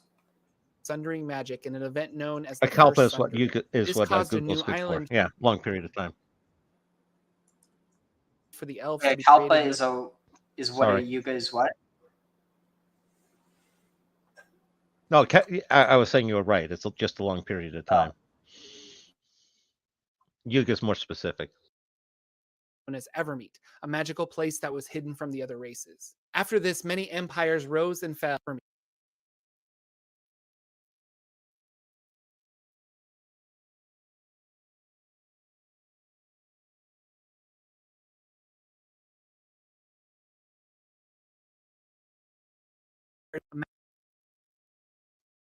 Muted. Known as the First Sundering. This caused a new island for the elves to be created known as Evermeet, a magical place that was hidden from the other races. After this, many empires rose and fell, empires of elves, dwarves, and humans. The Forgotten Realms is built upon these ancient empires for current adventurers to explore, for evil necromancers to find powerful artifacts, and ancient dragons to live in ruined temples to a now dead god. The history is part of what makes the realm so much fun and malleable for dungeon masters. There could literally be anything under the earth, waiting for your party to explore. I hope you enjoyed this brief history of the Forgotten Realms. If you're new here and would like to know more, this is literally my 100th video on the lore. Phones were so different back in the day.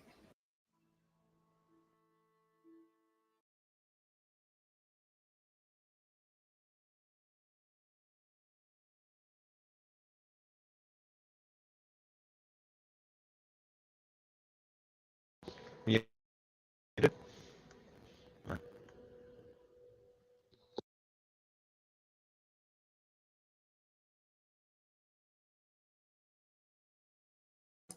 Sorry, it's frozen.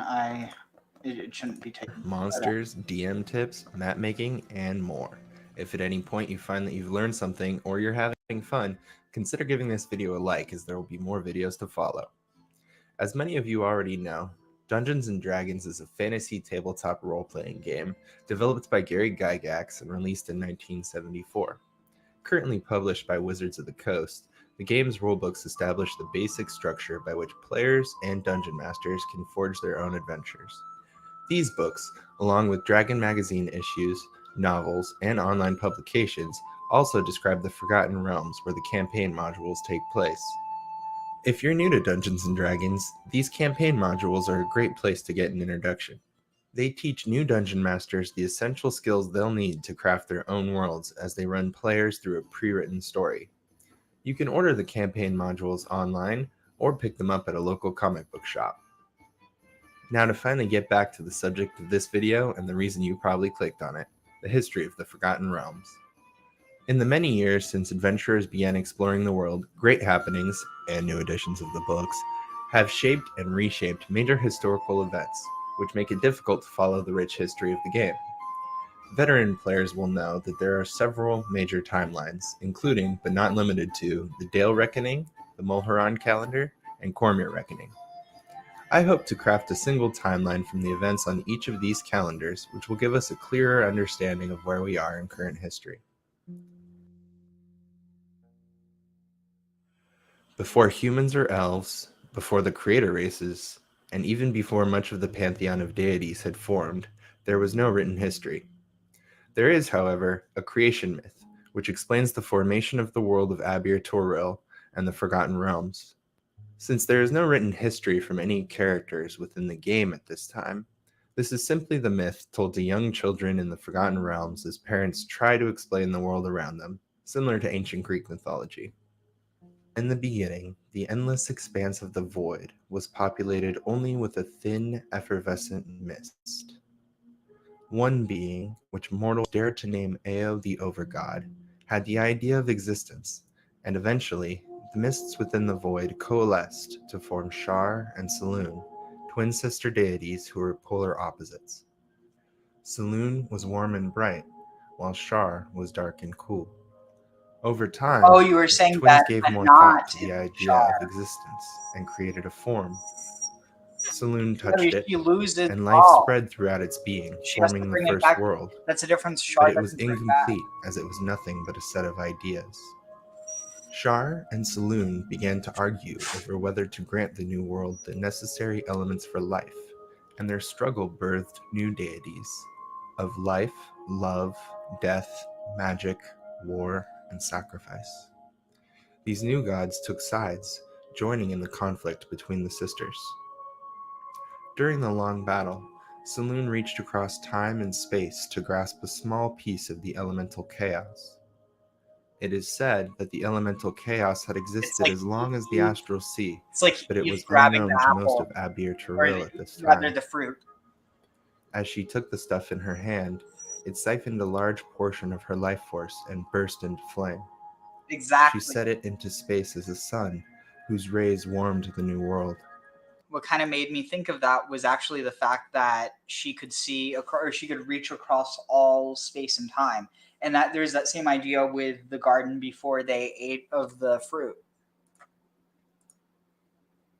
And that's basically like that created this separation where like the world started to, that's essentially what created the Big Bang, which also kind of raises the question, well, how could she eat of the fruit if the world wasn't yet created? And that implies, well, because this wasn't our world. This was the heavenly garden versus the earthly garden. Shar sensed the awakening of life on the world and attacked her injured sister. Again, Saloon sacrificed herself, tearing the divine essence of magic from her being, and attacked Shar with it. The magic tore through Shar, ripping some of her essence from her being as well. This act gave birth to the goddess of magic Mistral. Though Mistral was comprised of both sisters, she preferred the... So, yeah, I mean, Ao, I hear what you're saying. I think that it's like it's more correct, or like not correct, but more directly related to Yao, like YAO, which is ultimately you can connect it to Ea, but then also the fact that Ao, it also could be like Alpha and Omega. That's another thing I'm thinking of. So it's like Aleph and Toph, or basically, what is this? Alpha and Omicron. That's literally what AO is, right? Could be. I was going to say they're probably going with AO being Alpha and Omega, beginning as N and N. Or that's what I meant. See, dude, I'm tired. That's why I was asking. It's Omega, right? But no, it's Omicron. Wait, is that what you said? I said it was Omega. Yeah, Dude, you no, you Omicron's just stuck in my memory, dude. It's these past few years. I was gonna say, and you're the one who studied Greek, not me. I didn't study Greek. What are you talking about? Oh, I thought you had. Okay, my bad. No, I don't even know the Greek alphabet off the top of my head. Like I can I can figure it like alpha, beta, gamma, delta, and that's where it breaks down. But I remember alpha, beta, gamma, delta because it's an abjad. So then it's hey, so epsilon, vav. Oh, I'm blanking. You have zeta. I forget what's after. I forget what the H is. But is it theta? Yoda, kappa, lambda, mu, nu, psi, omicron. I don't know. I'm guessing omicron. I don't know. I don't know either. The point is I just back translated that from Hebrew, the ones that I know are cognates. But then you also have Kopa for at one point, which is connected to Kof. You have at the end no, because isn't Tau? I thought Tau was no, the reason you have the idea of God is the Aleph or Alpha and the Tau, that's only because it's being translated from the Hebrew, from the Aleph and the Tav, because it's the same letters. Tau, Tav. Anyway, let's see. Alpha, Omega. Yeah, that's it. And of Sumerian. Yeah, I definitely hear that. It's just I think that it's like he's supposed to be this idea of the over God, not like this not necessarily the creator God. He's the God that the creators are formed from. Which also I think there is that implication that Adam and Eve are creators in their own right. In a sense, they're gods, but they're the first humans. I think it's interesting.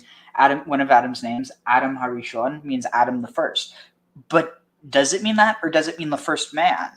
Because Adam Harishon was also the first man, but and then you have Chava, which means life, and then it said because she's Em Kol Chai, the mother of all life. Anyway, let's finish this up. Goddess Saloon, who had sacrificed so selflessly. She allowed Saloon to win a truce with her wrathful sister, who immediately vowed revenge. Saloon retired to the astral sea, while her sister disappeared into the darkness of the world. The magic sacrificed by Saloon and torn from Shar became the pure magic that is the basis of spells in current times. This pure magic is harmful to mortals, as we will later discover, so it is mediated by the weave which Mistral oversees. Interesting. It's similar to this idea of the Holy Spirit, that it has to manifest itself in a way that it doesn't overpower, because even just the way this idea that the Holy Spirit descends upon people and they're overtaken and they start prophesying, or they start kind of just I personally think that there's a lot of connections to the whole idea of entheogens, but beyond that, it's this idea that you're overtaken with emotion and with thought, with words. But where was I going with that? Basically, also this idea that the good one sacrifices herself. This idea that the Holy Spirit, or essentially the divine feminine within the Hebrew Bible, is sacrificing herself from being in heaven in order. And again, it's not saying that because she's connected to God, so she is in heaven, but it's this idea that you have the heavenly Father and then the earthly mother that then becomes embodied within all humanity, but especially within mothers, which and again, it's not this idea of mothers being superior. In fact, some people would argue it's the opposite. But I personally think that in some ways it's almost just echoing this idea, at least traditionally, at least within the context of what might be seen as traditional Western society, of how mothers or just women are seen to be more approachable. But then you have this idea that they're how you convince the male figure, which I think it's interesting, because really it's not saying as much about women as much as it is about men.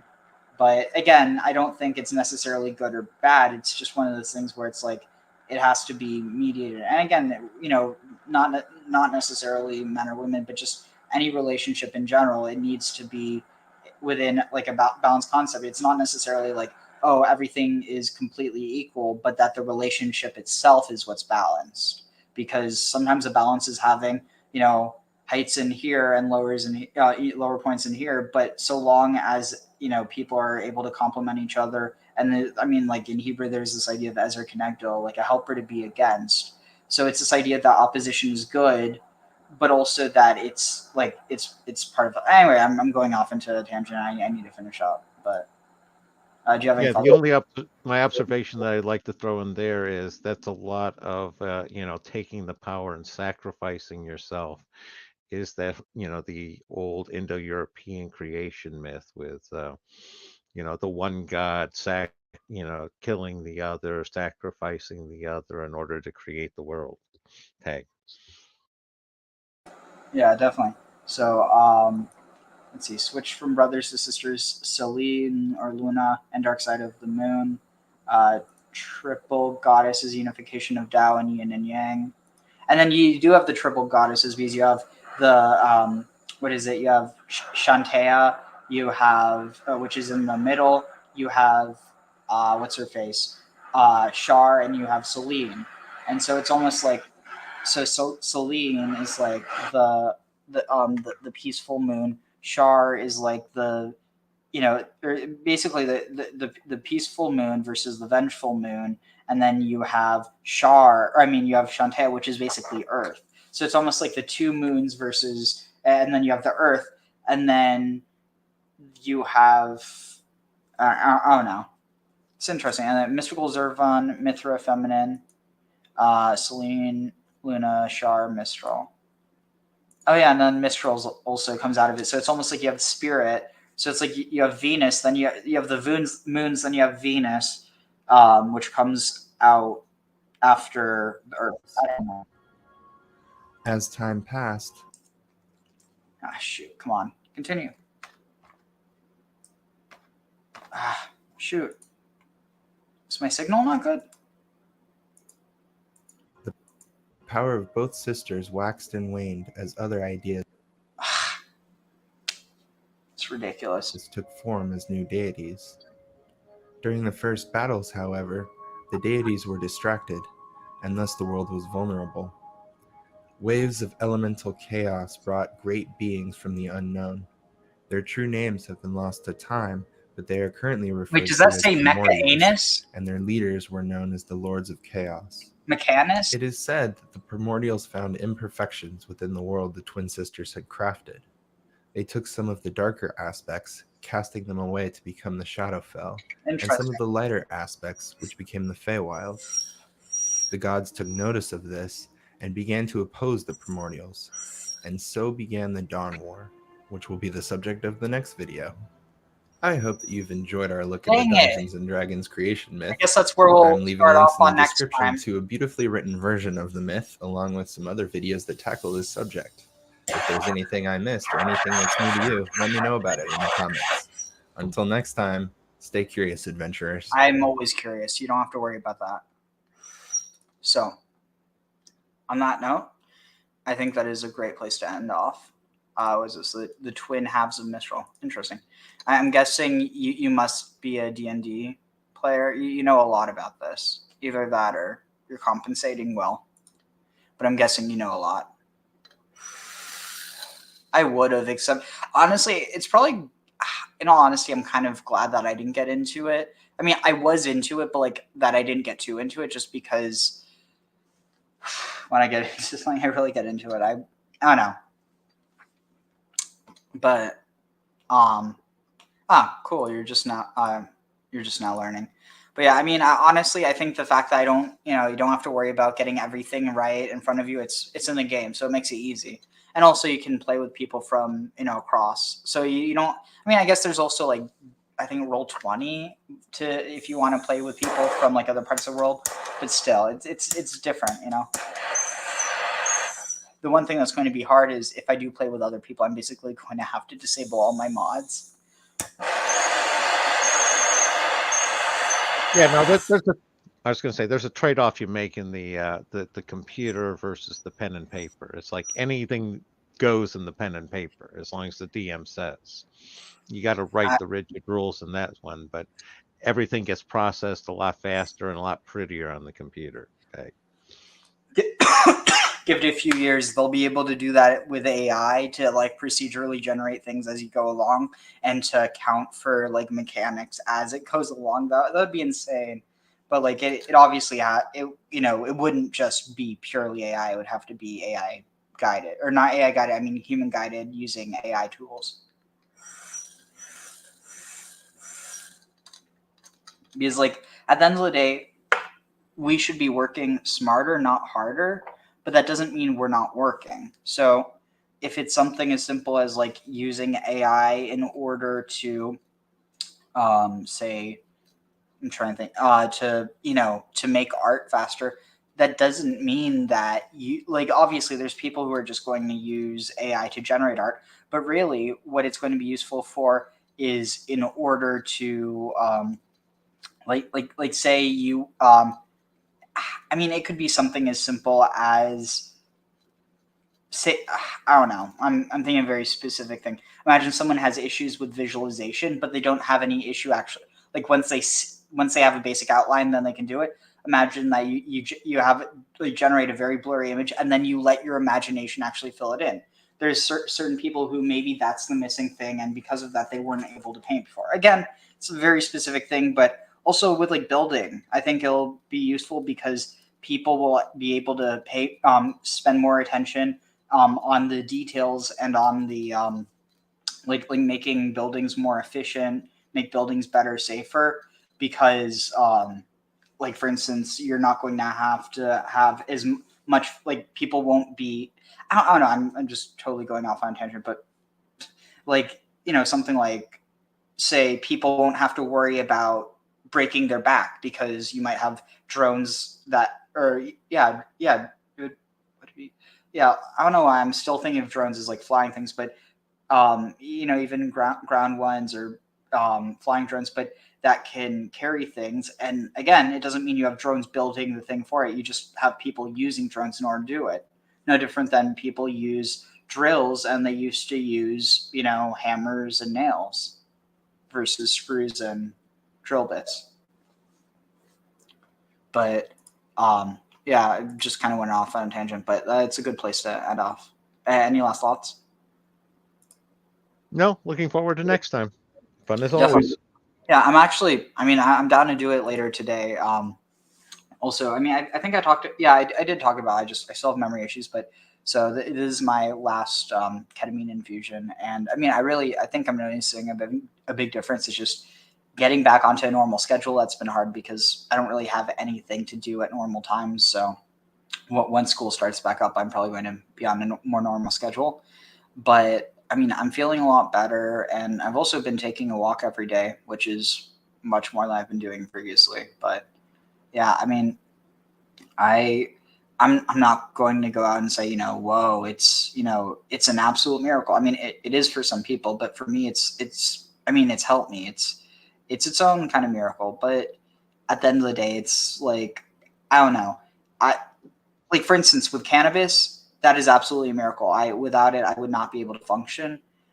I guess maybe it's different. It's in a different way. Like I feel like whereas cannabis isn't something I'm getting from within myself, like it's allowing me to reach a deeper part of myself, but ultimately the relief it brings is not from myself. Whereas I don't know, it would be interesting. I'm fascinated by it more so. I don't know.